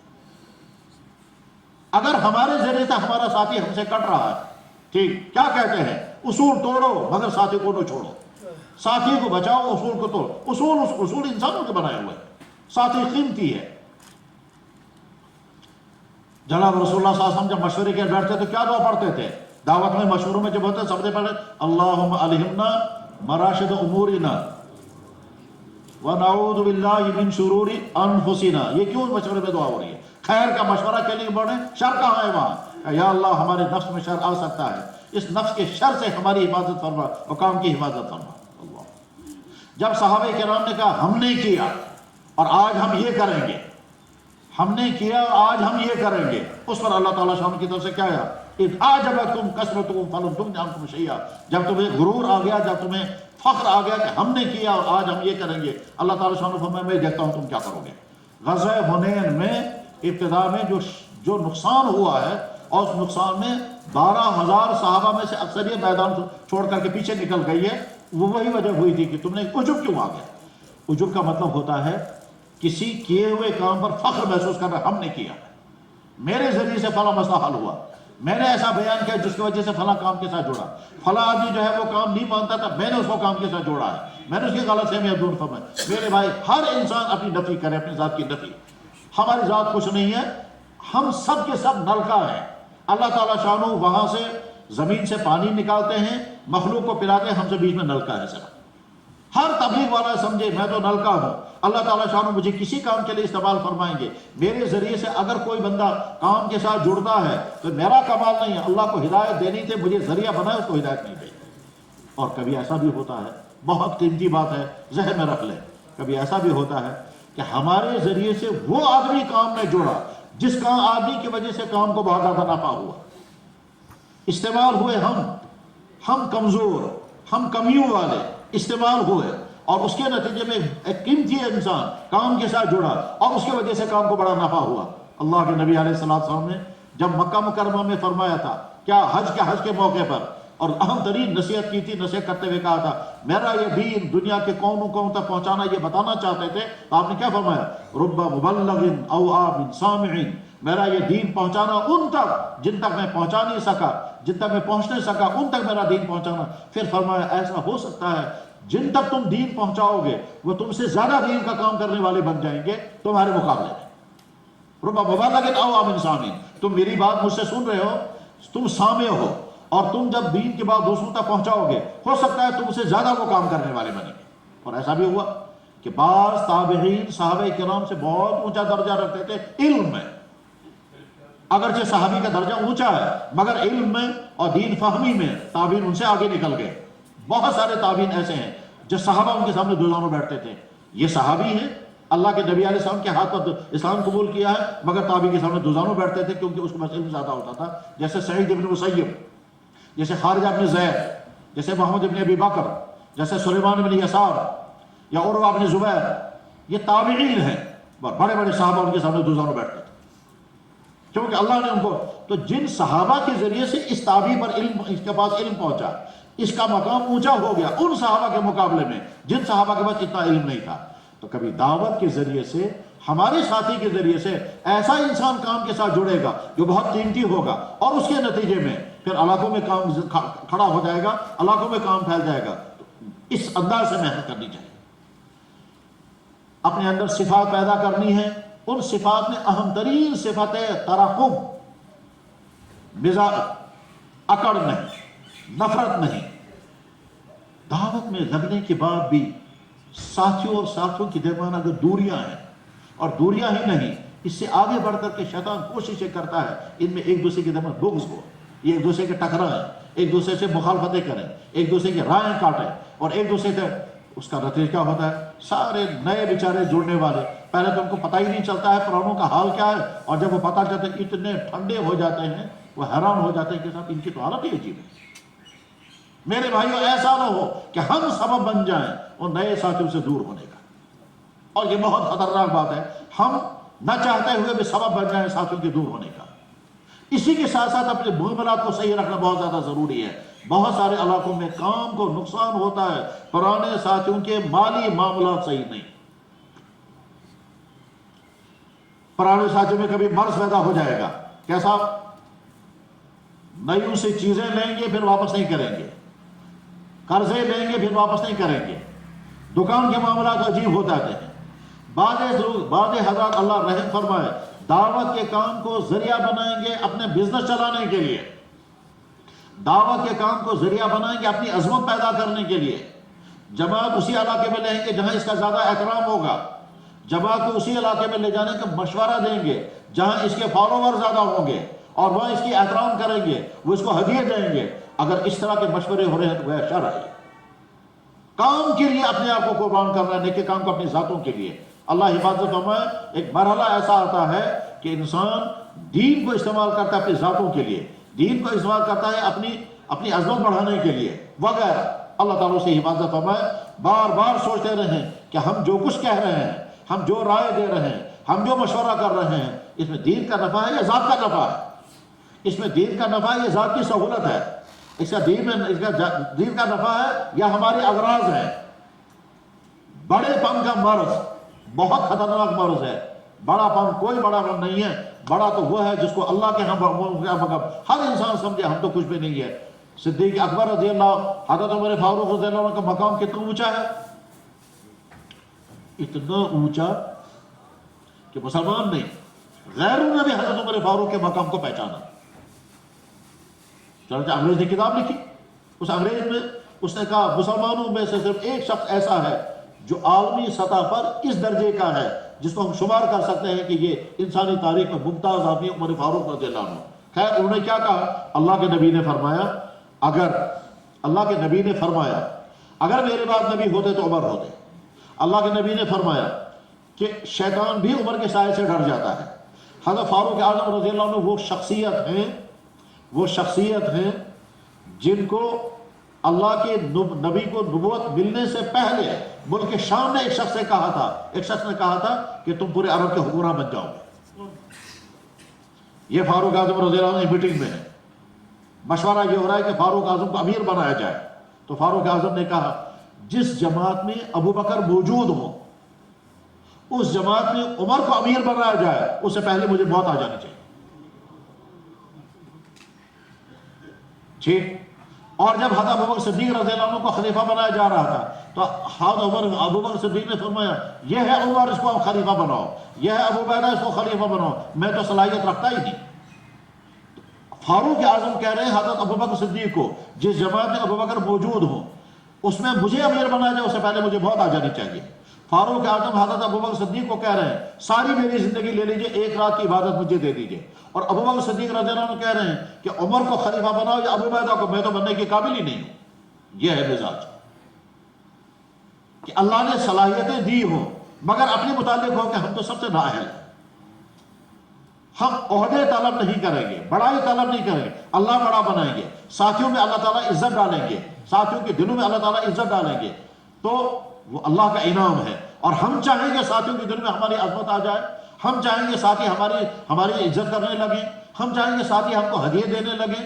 یہ مزاج دعوتی مزاج نہیں ہے. دعوتی مزاج تو یہ ہے کہ ہم اللہ کے لیے کر رہے ہیں، ہمیں نہ اپنی ذات کی عظمت ہے. حضرت مولانا عمر صاحب رحمہ اللہ تعالیٰ فرماتے تھے جب کام چلتا نہیں ہے تو ساتھیوں میں قربانیاں لگتی ہیں کیونکہ کام چل نہیں رہا ہے، کام اٹھ نہیں رہا ہے. اس سارے ساتھی قربانیوں کے چلتے ہیں. جو ہے کام اٹھ جاتا ہے، کام اٹھنے کے بعد پھر شیطان دلوں میں اغراض پیدا کر دیتا ہے. اب وہ اغراض والے سامنے آئیں گے، ایک کو ایک غرض ہوگی، دوسرے کو دوسری غرض ہوگی، کیونکہ کام جب عظمتوں کے ساتھ چلنے لگتا ہے تو اس وقت اغراض ہوتے ہیں. اور جب کام نہیں چلتا ہے تو دل ٹوٹے ہوئے ہوتے ہیں، ڈر ہوتا ہے، پریشانیاں ہوتی ہیں، رکاوٹیں ہوتی ہیں. اس سے سارے ساتھی محنت کرتے ہیں، کوشش کرتے ہیں کام کسی طرح سے اڑ جانا چاہیے. اور جو ہی کام اڑ جاتا ہے جماعتوں کی چلت پھرت ہونے لگتی ہے چاروں طرف سے. بس اس کے بعد پھر جب اغراض آتی ہیں، اس کے بعد پھر اخلاص کی کمی آتی ہے، اس کے بعد پھر مزاج بدل جاتے ہیں. تو اللہ بچائے، اللہ بچائے. کام گرتے گرتے گرتے گرتے وہاں پہنچ جاتا ہے کہ آپ نے سوچا تھا کہ پہلے ہم کیا تھے، پھر کام پھیلا تھا تو کیا علاقے کی حالت کیا بنی تھی اور اس وقت علاقہ کہاں پہنچ گیا. اس مسجد میں پہلے کیا صورتحال تھی، ہر ہفتے جماعت نکلتی تھی، اس وقت صورتحال یہ 6 مہینے گزر جاتے جماعتیں نہیں نکلتی. ساتھی وہی سارے پرانے موجود ہیں. آخر ایسا کیوں ہو جاتا ہے؟ کبھی کبھی لوگوں کے دل میں آتا ہے کیسا حالات ایسے آ گئے، اب کام کی جان ہی نکل گئی. کیوں کہیں گے اب کام کی جان نکل گئی؟ کام وہی ہے، جان ہم ہیں. یہ نہیں کہنا کام کی جان نکل گئی، کام کی روح نکل گئی. جناب حالات ایسے آ گئے اور اس کے بعد پھر کچھ بھائی کہیں چلے گئے، کچھ بھائی چلیں گے، اب سمجھو کام کی جان ہی نکل گئی. اور بعض دفعہ کہیں بیانات سن کر کے بھی لگتا ہے کہ فلاں آدمی نے یہ کہا کہ صاحب اب تو کام رہا ہی نہیں ہے، اب تو اس کام کے اندر جان ہی نہیں. ایسا نہیں ہے میرے بھائیوں. اس وقت بھی امت کے اندر دین کا کام کرنے کا راستہ بچ گئی ہے. ذرا سا غور کریں، اس وقت امت کے دین کی فکر لے کر کے اٹھنے والا کون ہے سوائے دعوت و تبلیغ کی محنت کے؟ امت کے سارے طبقے اہم ہیں مگر سارے طبقے اپنی دنیا بنانے میں لگے ہوئے ہیں. امت کے سارے طبقے اہم ہیں مگر سارے طبقے اپنی دنیا بنانے میں لگے ہوئے ہیں.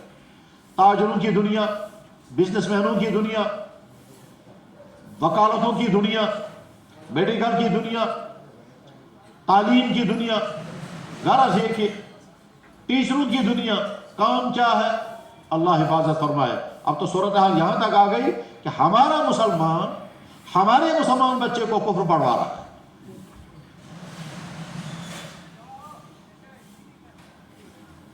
سارے طبقے اہم ہیں مگر سارے طبقے اپنی دنیا میں لگے ہوئے ہیں.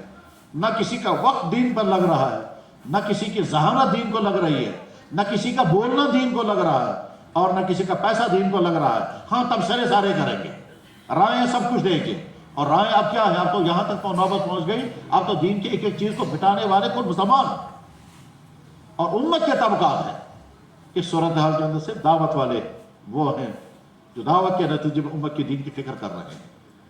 اپنی جان اپنا مال لے کر اپنا وقت لے کر کے ایک ایک گھر میں جانا اور ایک ایک گھر میں جا کر کے بغیر کسی غرض کے امت کو دین پر کھڑا کرنے کی محنت یہی ہے. بلکہ ہم تو غور کر کے سوچ کر کے پھر اخیر میں یہاں تک پہنچتے ہیں کہ اب اگر امت کو دین پر کھڑا ہونا ہے، اگر امت کی نئی نسلوں کے ایمان کو بچانا ہے، اگر والدین یہ چاہتے ہیں کہ ہمارے بچے آج کے ماحول کے بگاڑ سے بچ جائے، تو دعوت و تبلیغ کی محنت کے علاوہ اور کوئی راستہ نہیں، کوئی شکل نہیں ہے. یہی ایک راستہ بچا ہوا ہے. اور اللہ بچائے اگر یہ محنت رک گئی اس کے بعد ہم نہیں کہہ سکتے ہیں کہ ارتداد کتنی تیزی سے پھیل جائے گا اور کس طرح سے ایمان والوں کے گھروں میں روگ مرتا پیدا ہو جائیں گے، اس کا اندازہ نہیں کر سکتے. اللہ ہماری حفاظت فرمائے کہ جب دین کی محنتیں نہیں ہوں گی تو ارتداد آئے گا. یا ایھا الذین آمنوا من یرتد منکم عن دینہ فسوف یأتی اللہ بقوم یحبهم ویحبونہ. اسی لیے ابتدا میں آیتیں پڑھی تھی، تمہارے اندر ایک جماعت ایسی ضرور رہنی چاہیے جو میرے دین کا کام کرے. اور میرے بھائیوں، دین کے کام دو ہیں، ایک تو ہے غیروں کو دین پہنچانا اور دیکھیں اپنوں کو دین پر کھڑا کرنا. وہ دعوت کی قسم نمبر 1 ہے، یہ دعوت کی قسم نمبر 2 ہے.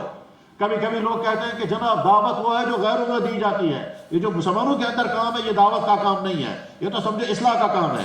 تو ہم تو دعا کرتے ہیں اللہم رب ہذہ دعوت تام، یا اللہ یہ اذان جو ہے یہ مکمل دعوت ہے. تو اذان کو ہمارے نبی نے دعوت کہا ہے. یہ جو ہم اپنے بھائیوں پر محنت کریں گے، وہ ہمارا بھائی جو ایمان والے گھر میں پیدا ہوا، اب اس کی زندگی میں نہ ایمان ہے یا ایمان ہے تو اتنا کمزور ہے، اتنا کمزور ایمان ہے کہ اس کی زندگی کافروں جیسی زندگی گزر رہی ہے. اور وہ پتہ چلے گا جب دعوت کے ماحول سے باہر جائیں گے، دعوت کے ماحول سے باہر نکل کر پھر وہاں جا کر کے دیکھیں کہ امت کا حال کیا ہے. جب ہم تعلیمی اداروں میں پہنچیں گے، ہسپتالوں میں پہنچیں گے، عدالتوں میں پہنچیں گے، بازاروں میں پہنچیں گے، اور اس سے زیادہ جہاں لوگ تفریح کرنے کے لیے جاتے ہیں، جب وہاں پہنچیں گے وہاں پتہ چلے گا کہ امت کہاں پہنچی اور امت کی نسلیں کہاں پہنچی. اب امت وہ سب کچھ کر رہی ہے جس کے نتیجے میں اللہ کی لعنتیں، اللہ کا غضب بلکہ اللہ کا عذاب نازل ہوتا ہے. اللہ کے نبی نے فرمایا تھا، کیا فرمایا تھا؟ شرابیں عام ہوں گی، زناکاری عام ہوگی، ناچ گانے عام ہوں گے. وہ سب صورتحال ہے. اس پورے کا علاج کیا ہے؟ دعوت و تبلیغ کی یہی محنت، اس کے علاوہ کوئی حل نہیں ہے. ہم ان تک کتابیں پہنچائیں گے، آج کی امت کتاب پڑھنے کو تیار ہی نہیں ہے. ہم سوشل میڈیا کے ذریعے سے دین آتا ہے، دین کے ماحول میں آنے سے سوشل میڈیا کے ذریعے سے معلومات تو ٹرانسفر ہو جائیں گی، زندگی میں تبدیلی نہیں آئے گی. جناب والا پانی کی ساری تھیوریاں ہم دوسروں کو سنا سکتے ہیں، لیکن جب تک پانی پیے گے نہیں تب تک پانی کا کوئی نفع نہیں ہے. دعوت و تبلیغ کی محنت پریکٹیکل ہسپتال ہے، بے دینی کا علاج دعوت و تبلیغ کی محنت. یہی وجہ ہے کہ جب وہ بچے جو بگڑے ہوئے ہوتے ہیں اور طرح طرح کی برائیوں میں پھنسے ہوتے ہیں، جب وہ تبلیغ میں نکلتے ہیں اور سدھار آتا ہے، واپس آ کر اب وہ سناتے ہیں اپنی کہانیاں، میں نے کیا کیا جرم کیے ہیں. اور جب آپ ان کو جماعتوں میں نکالیں گے اور جماعتوں میں نکال کر واپس آ کر ان کے کارگزاریاں سنیں، ان کے کارگزاری جب سنیں گے تب پتہ چلے گا کہ یہ بیچارہ کہاں تھا اور اب کن کن چیزوں سے توبہ کر رہا ہے. اس سے پتہ چلے گا نئی نسل کہاں پہنچ رہی ہے.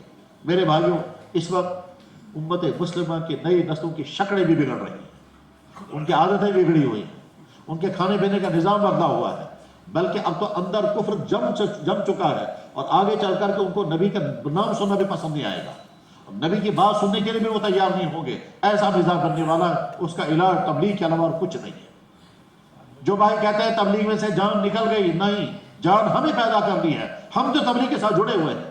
دعوت و تبلیغ کا جب سوال کیا جاتا ہے دعوت و تبلیغ کا منشا کیا ہے، جواب ہے ذات کے اندر دین آئے اور امت کے اندر دین زندہ ہو. ذات کے اندر دین آئے، ہر شخص دیکھے میرے دینی لیول بڑھ رہی ہے یا نہیں. اللہ کی محبت، آخرت کی تیاری، اعمال کا شوق، مزاج میں اخلاص، تواضع، رحم، رحمت، یہ مزاج ہمارا بڑھ رہا ہے. عبادت کا مزاج، اخلاق کا مزاج، لین دین کا مزاج، رہن سہن کا مزاج، تو سمجھیں کہ دینی سطح بلند ہو رہی ہے. یہ ذات کا مسئلہ ہے اور امت کے اندر دین زندہ ہو رہا ہے. یہ بات پہلے بھی بتائی گئی، پھر بھی بتائی جاتی ہے. تبلیغ کے پرانے ساتھی اپنی مالی معاملات کو صحیح کریں، تبلیغ کو اپنی دنیا بنانے کے لیے استعمال نہ کریں. تبلیغ کو اپنی بزنسوں کے لیے استعمال نہ کریں، نئے ساتھیوں کو ہدیہ لینے اور دینے کے چکر میں مت پھنسائیں، اس کے نتیجے میں کہیں کہیں پرانے ساتھی کٹ جاتے ہیں اور عجیب عجیب حالات آتے ہیں، کیونکہ ہمارے سامنے مسئلے آتے رہتے ہیں اور سوال پوچھتے رہتے ہیں کہ جناب ایسا ہوا، جناب ہمارے علاقے میں فلاں صاحب تھے، انہوں نے ہم سے اتنا قرضہ لیا، بعد میں دیا ہی نہیں، اب ہم چونکہ وہ امیر صاحب ہیں علاقے کے، ہم اسے مانگ بھی نہیں سکتے ہیں، مانگیں گے تو ناراضگی ہوگی، نہیں مانگیں گے تو واپس نہیں رہا۔ اب حیران ہو جاتے ہیں پرانے ساتھیوں کے مالی معاملہ اتنے خراب کیوں ہیں۔ مجھے یاد ہے حضرت مولانا سعید خان صاحب رحمہ اللہ تعالیٰ نے ایک مرتبہ 2.5 گھنٹے بیان کیا دعوت والوں کے مالی معاملات کے بارے میں، اور حکم دیا تھا حضرت مولانا انعام الحسن صاحب نور اللہ برکاتہ نے کہ دعوت والوں کے مالی معاملات میں کمیاں ذاتیاں ہو رہی ہیں، حالات ٹھیک نہیں ہیں، اس لیے پرانے ساتھیوں کو کہا جائے، کیونکہ 6 نمبروں میں معاملات کہیں نہیں آتے، 6 نمبروں میں 6 نمبر رکھے گئے اس لیے ہیں تاکہ 6 نمبر کے دائرے میں رہ کر کے کام کریں اور کام بگڑنے نہ پائے اور نئی چیزیں اس میں کام میں داخل نہ ہو جائے، ورنہ دین کوئی 6 نمبر ہی نہیں ہے، دین تو سارا دین ہے، دین میں زکوٰۃ ہے، دین میں حج ہے، دین میں معاملات ہے، دین میں تعلیم ہے، دین میں نکاح ہے، وہ تو سارا دین ہے۔ 6 نمبر رکھے گئے اس لیے تاکہ ان 6 نمبروں پر جب انسان کا حضرت مولانا عمر صاحب نور اللہ مرکزہ فرمایا کرتے تھے، مجھے اچھی طرح یاد ہے، نہ جانے کتنی مرتبہ ہم نے سنا، فرماتے تھے بھائی 6 نمبر پورا دین نہیں ہے، لیکن پورے دین پر کھڑا ہونے کے لیے بنیاد یہی ہے۔ پھر فرماتے تھے ہمارے دعوت کے ماحول میں کہیں نہیں آئے گا شراب مت پیو، لیکن جب دعوت کے ماحول میں کوئی آئے گا تو شرابی نہیں رہے گا۔ پھر فرماتے تھے ہمارے دعوت کے ماحول میں کہیں نہیں آئے گا سود مت کھاؤ، رشوت مت کھاؤ، شراب مت پیو، لیکن جب دعوت کے ماحول میں کوئی آئے گا 6 نمبر پر کھڑا ہوگا ان تمام برائیوں کو وہ چھوڑ چکا ہوگا۔ دعوت کا ماحول یہی ہے۔ حضرت مولانا انعام الحسن صاحب نور اللہ مرکزہ فرمایا کرتے تھے جب ان کے سامنے بار بار اعتراض آتا تھا کہ جناب تبلیغ میں امر بالمعروف ہے، نہی عن المنکر کیوں نہیں ہے؟ قرآن میں تو نہی عن المنکر بھی ہے، یہ چیز حرام ہے اس سے بچو، یہ چیز حرام ہے اس سے بچو، یہ چیز حرام ہے اس سے بچو، تبلیغ میں کہیں نہیں آتا ہے۔ تو حضرت مولانا انعام الحسن صاحب نور اللہ مرکزہ الگ الگ انداز میں تو سمجھاتے تھے۔ ایک مرتبہ بڑے اجتماع میں حضرت نے سمجھایا بھائیو دنیا میں اندھیرا چھا رہا ہے، اب اگر ہم اندھیرا بولیں گے اس سے اندھیرا نہیں جائے گا، اس کے بجائے اگر ہم اس زمانے میں کہا تھا اگر ہم 25 پیسے کی موم بتی اور 10 پیسے کی دیا سلائی لائیں گے اور جلائیں گے، اور جلانے کے بعد اس شمع سے تھوڑا سا اندھیرا دور ہو جائے گا، ہم تو شمع جلانے والے ہیں، ہم اندھیروں کے خلاف بولنے والے نہیں۔ یعنی برائیوں کو کہہ کر کے شرابیوں شراب چھوڑو، شرابی کو اس ماحول میں لائیں گے اور محبت کے ساتھ، منت سماجت کے ساتھ، جتنی محبتوں کے ساتھ دعوت کا کام کیا جاتا ہے اتنی محبتوں کے ساتھ دنیا میں کوئی کام نہیں ہوتا۔ جناب بڑے مجھے یاد ہے، اللہ اکبر، ہم دفعہ گشت کر رہے تھے سری نگر کے گاؤں کے علاقے میں، مصر کا چلڈرن اسپیشلسٹ بہت ماہر ڈاکٹر جس نے ساری دنیا میں تبلیغ کا کام کیا تھا، وہ کہتے بھی تھے میں 7 بر اعظم میں گیا ہوں تبلیغ کا کام کرنے کے لیے، مجھے بھیجا گیا، ساتھ میں بھیجا گیا رنگل مسجد سے ترجمہ کرو تو میں ان کے ساتھ ترجمہ کرنے کے لیے گیا۔ ایک گاؤں میں ایک گاؤں میں گئے گشت کرنے کے لیے، اندر سے گوبر نکالنے والا آدمی گوبر نکال رہا تھا اور مصر کے اونچی سوسائٹی کے تبلیغ والے دروازے پر کھڑے ہیں اور میں ترجمہ کر رہا تھا۔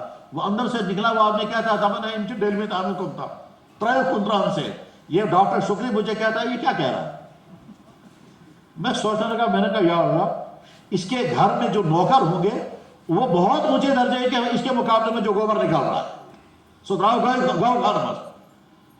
میں دراؤ نفر ہاتھوں میں گوبر ہے اور ہم نے باہر سے کھٹ کیا، جماعت باہر کھڑی ہے، ٹھیک ہے گشت کر رہے ہیں، وہ اندر سے نکل کہتا ہے جن سے ڈیل میں ترائی کنتران سے، ٹھیک ڈاکٹر شکری مجھ سے کہتا ہے کیا کہہ رہا ہے یہ؟ تو میں نے کہا پتہ نہیں کیا خیر سے کہنے لگے اس سے کہو اللہ کہتا ہے اس سے آپ کہو آپ مجھے اجازت دو تمہارے ہاتھ میں دھلوا دو۔ میں حیران ہو گیا، میں نے کہا یا اللہ یہ کتنا اونچا انسان ہے، اس کے ہاتھ میں گوبر ہے، اور یہ کیا کہہ رہا ہے اس سے اجازت مانگو میں اس کا ہاتھ دھلواؤں۔ یہ ہے دعوت کا مزاج۔ یقیناً دعوت کے مزاج میں جو رحم، جو ہمدردی، جو منت سماجت ہے، حضرت مولانا الیاس صاحب نور اللہ مرکزہ میوات کے علاقے میں گشت کر رہے تھے، ٹھیک ایک میواتی کے کندھے پر ہاتھ رکھ کر کہا بھائی صاحب، اس نے کہا اگر میرے کندھے پر ہاتھ رکھا تو تیرے ہاتھ توڑوں گا۔ اس نے کہا بھائی صاحب اگر کندھے پر نہیں چلے تیرے پاؤں پر ہاتھ رکھتا ہوں۔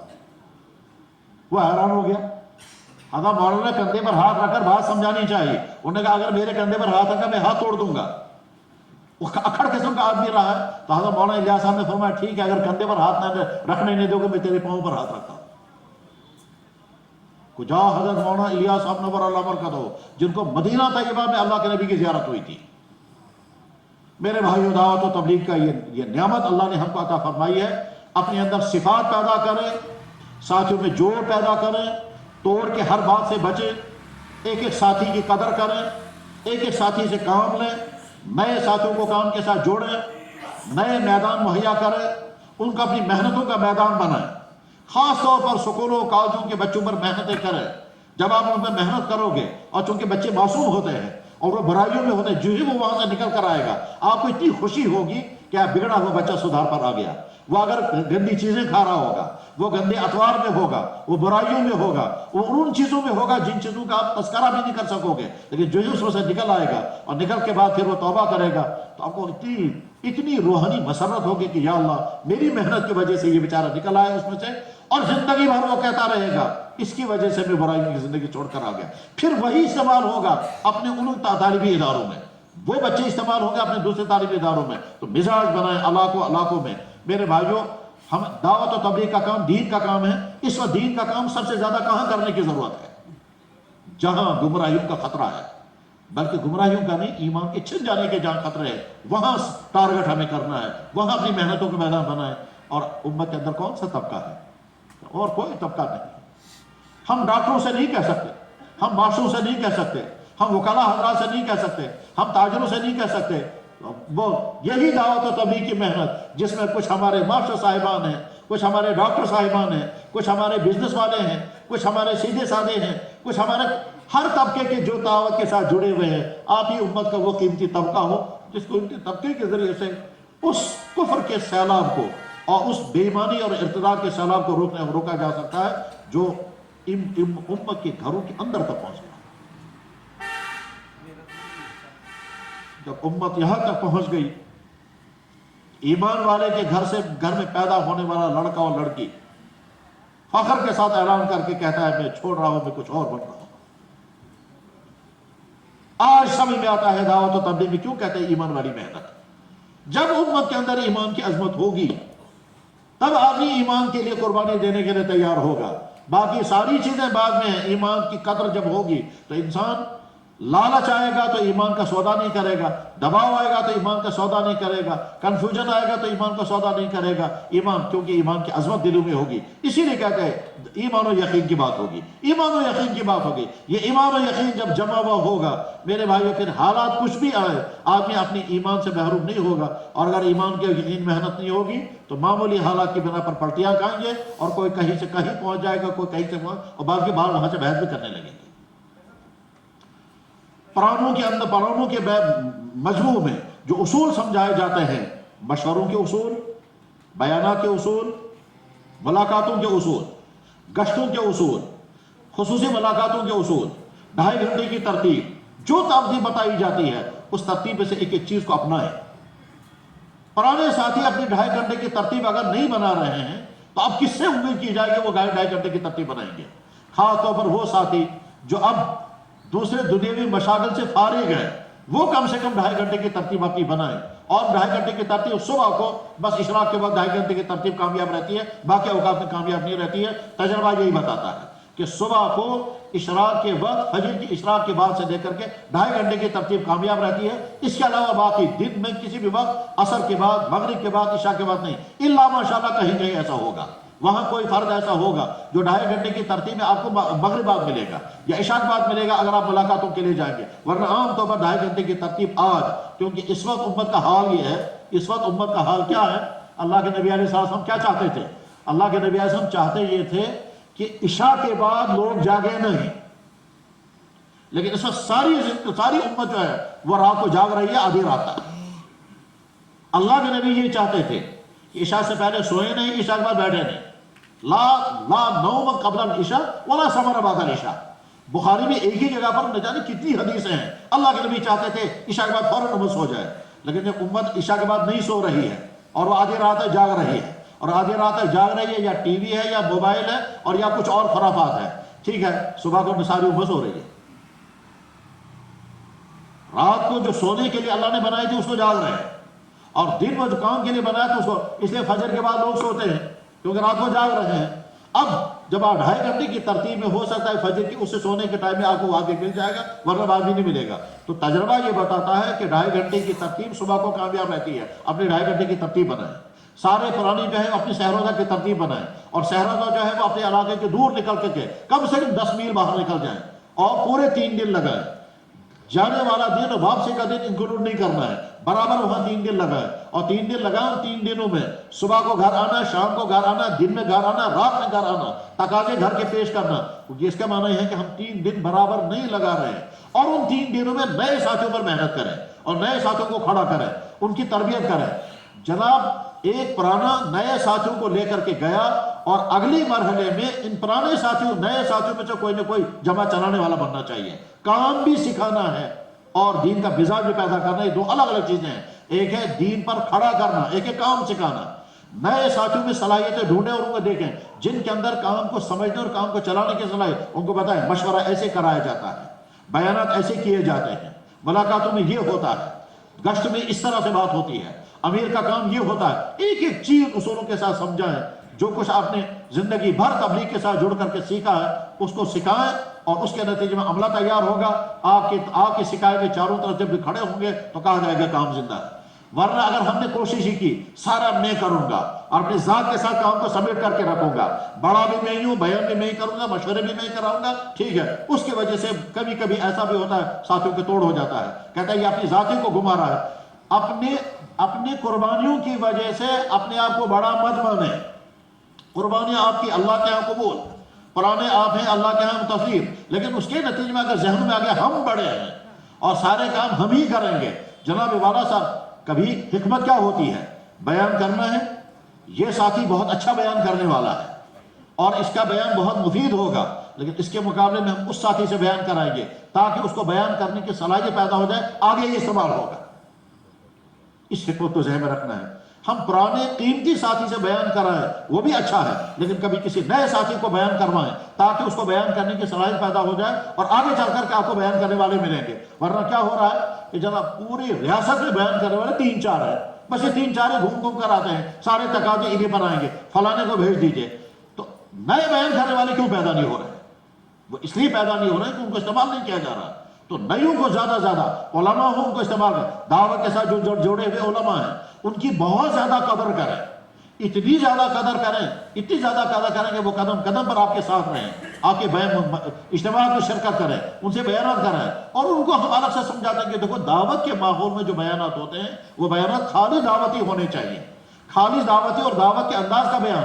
اب کچھ عرصے تک وہ بیان کریں گے تب ان کو سمجھ میں آئے گا کہ دعوتی بیان کیسے ہوتا ہے، لیکن ان کو استعمال کرنا ہے، اور استعمال کرتے ہوئے اپنے سے قریب رکھنا ہے۔ تو علماء جتنے جڑے ہوئے ہیں اب تبلیغ کے ساتھ، کتنے علماء یہاں وادی میں سال لگائے ہوئے ہیں، تو ان کو استعمال کریں، اور بار بار جب ان کو استعمال کریں گے تو اللہ تعالیٰ ان کی صلاحیتوں میں جلا پیدا کرے گا، پھر ہمارے عملے کی ضرورتیں پوری ہو جائیں گی۔ ورنہ کبھی ایسا ہوتا ہے جناب بس ایک مولانا صاحب فلانے ہیں، اسی کے متعلق تقاضے، جو ہی جناب وادی کا مشورہ ہوگا یا ریاستی مشورہ ہوگا تقاضے آئیں گے، فلانے مولانا صاحب فلانا صاحب کو وہاں سے بھی تقاضا، وہاں سے بھی تقاضا، وہاں سے بھی تقاضا، نئے بیان کرنے والے پیدا کریں۔ اللہ بچائے کہیں جب یہ ہمارے چند پرانے چلے جائیں گے تو کیا پھر تبلیغ کا کام قیامت تک ہوگا؟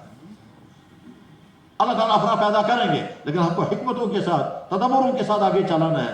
جناب رسول اللہ صلی اللہ علیہ وسلم نے اخیر عمر میں اپنی حکمت عملی تبدیل فرما دی تھی۔ وہ تبدیل کیا فرمائی تھی؟ سارے بڑے بڑے کام نیوں کے حوالے کر رہے ہیں۔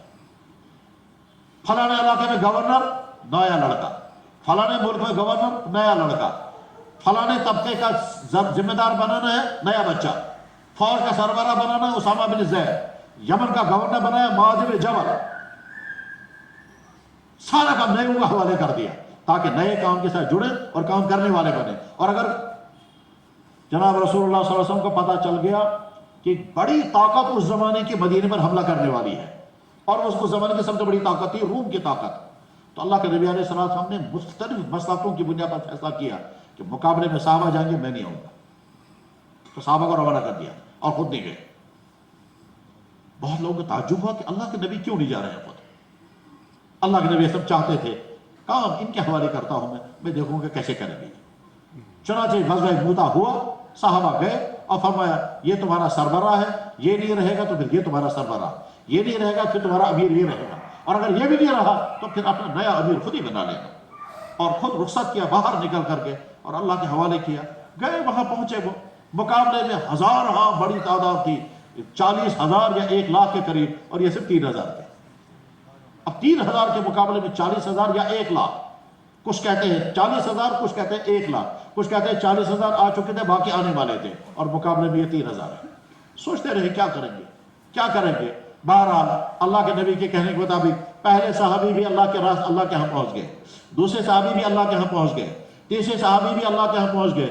پھر ایک صحابی نے کہا بھائی اللہ کے نبی نے فرمایا تھا نا امیر بنانا، بناؤ کسی کو امیر۔ خالد بن ولید امیر بن گئے، خالد بن ولید امیر بن گئے۔ پھر وہ سارا کام وہاں کیا، سارا کام کرنے کے بعد جب واپس آئے ہیں تو اللہ کے نبی علیہ السلام کا استقبال کرنے کے لیے مدینے سے باہر گئے۔ اللہ کے نبی نے اپنی زندگی میں دیکھا کہ میں کام ان کے حوالے کرتا ہوں، دیکھتا ہوں کیسے کریں گے۔ جناب رسول اللہ صلی اللہ علیہ وسلم پہلا حج کروانے خود نہیں گئے، ابوبکر صدیق رضی اللہ عنہ کو بھیجا کہ تم حج کرو، اور اپنے ساتھ 300 آدمیوں کو لے گئے اور وہاں سے حج کیا۔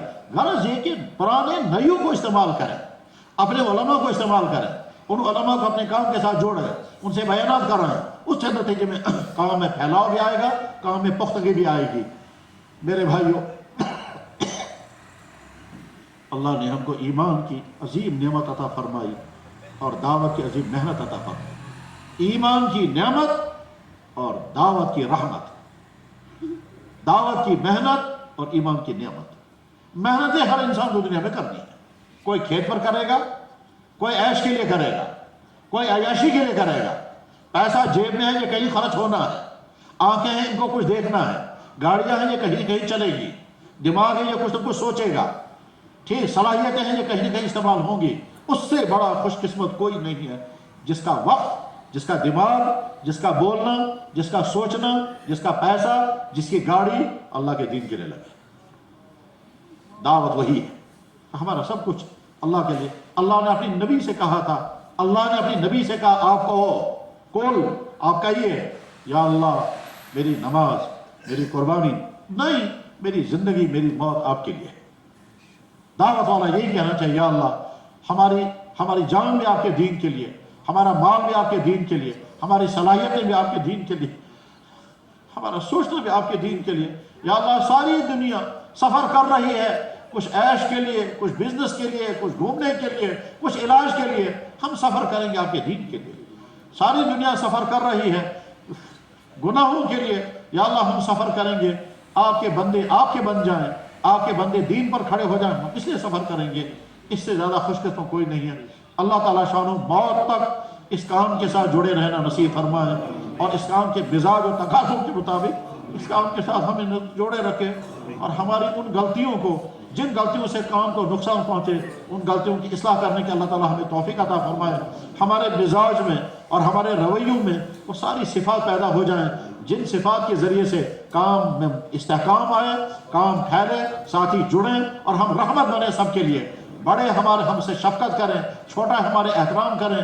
من لم یعقر کبیرنا ولم یرحم صغیرنا، جو پرانوں کا احترام نہ کرے اور پرانے نیوں کے ساتھ شفقت کا معاملہ نہ کرے، اللہ کے نبی فرما رہے وہ میرے دین پر نہیں ہے، میرے راستے پر نہیں ہے۔ دعوت میں اکرام مسلم، یہ اکرام مسلم کن کے لیے؟ اپنے بھائیوں کا اکرام کرو۔ دعوت میں اخلاص نیت، جب تبلیغ میں رہ کر بھی اخلاص نہیں آیا تو اور اخلاص کہاں آئے گا؟ ہم تبلیغ کو اللہ کے لیے استعمال کریں گے، نہ کہ اپنی ذاتوں کے لیے استعمال کریں گے۔ نعمت ہی نعمت، نعمت ہی نعمت، اور رحمت ہی رحمت ہے۔ اللہ کے نبی علیہ السلام کا مبارک ارشاد اور بہت قیمتی ارشاد ہے جو آج کے تمام دعوت والوں کو ذہن میں رکھنا چاہیے۔ اللہ کے نبی نے فرمایا میرا یہ دین شروع ہوا اس حال میں کہ لوگ اسے نفرت کرتے تھے، پھر یہ دین پھیلے گا پورے عالم میں، پھر ایک وقت آئے گا میرے دین سے لوگ نفرت کریں گے۔ اس زمانے میں جو میرے دین پہ محنت کرے گا اس کو میری طرف سے مبارک۔ بدا الاسلام غریبا وسیعود کما بدا فطوبى للغرباء، خوشخبری ان غریبوں کو، ان میرے پیارے امتیوں کو، الذین یصلحون ما افسد الناس، جب لوگوں میں بگاڑ ہی بگاڑ ہوگا اس وقت وہ سدھار کے لیے اپنی جان اپنا مال لگائیں گے، ان کو میری طرف سے مبارک ہو۔ ارادہ کریں گے یا اللہ ہم اپنے آپ کو اس طبقے میں شامل کریں گے جس طبقے کو مبارکباد دی ہے آپ کے نبی علیہ الصلوۃ والسلام نے۔ اللہ تعالیٰ شان ہو ان منتشر باتوں کو کہنے والے کے لیے اور سننے والے بھائیوں کے لیے اور سننے والوں کے ذریعے سے پیچھے تمام قیمتی ساتھیوں تک ان باتوں کو پہنچائے، اور جو کچھ یہاں سے لے کر کے جائے وہ بہت قیمتی سرمایہ ہوگا۔ میرے بھائیوں، آپ علاقوں سے آتے ہیں، منتخب ساتھی علاقوں سے آتے ہیں کارگزاریاں لے کر کے، اور یہاں سے کام اور عزائم لے کر کے جاتے ہیں، واپس جا کر کے اپنے علاقے کے ساتھیوں کو جیسے امیر صاحب فرمائیں، جیسے بڑے ہمارے مشورہ کر کے بتائیں، علاقے کے ساتھیوں کو جمع کریں، اور جمع کرنے کے بعد ان کو کام پر کھڑا کریں، اور کام پر کھڑا کر کے پھر دیکھیں چاروں طرف سے کفر اور کفر کی جو باطل کی جو محنتیں ہیں، ان محنتوں کے جو اثرات ہیں، ان اثرات کا مقابلہ۔ دعوت و تبلیغ کی محنت در حقیقت نبیوں کے تہذیب کو بچانے کی محنت ہے۔ ایک طرف سے کفر ہے اور کفر کی شاعر ہے، ایک طرف سے نبی اور نبی کی شاعر۔ دعوت و تبلیغ کی محنت در من احیا سنتی ان فساد امتی، جو میرے دین کو بچانے کی محنت کرے گا اس وقت جب امت کے اندر بگاڑا رہا ہوگا، فَلَهُ أَجْرٌ مِئَةِ شہید، اس کو 100 شہیدوں کے برابر ثواب ہوگا۔ یہ ایک سنت نہیں ہے، یہ دراصل پوری زندگی سنت پر کھڑا کرنا ہے۔ پوری زندگی سنت پر کھڑا کرنے کا مطلب کیا ہے؟ آپ کو معاشرے کی تنقیدوں کا سامنا ہوگا، لوگ تمہیں تانا دیں گے، تمہاری ٹوپیوں پر، تمہاری داڑھیوں پر، تمہاری آنیسٹی پر، تمہاری ایمانداری پر لوگ تانے دیں گے، اور یہ جمع رہے گا، حتیٰ کہ اپنے گھر والے تانا دیں گے، یہ جمع رہے گا۔ اس کو اللہ کے نبی نے فرمایا کہ صبح سے شام تک نہ جانے کتنے تانے سننے پڑتے ہیں، اس کو اللہ کے نبی نے فرمایا تم کو 100 شہیدوں کے برابر ثواب ہوگا۔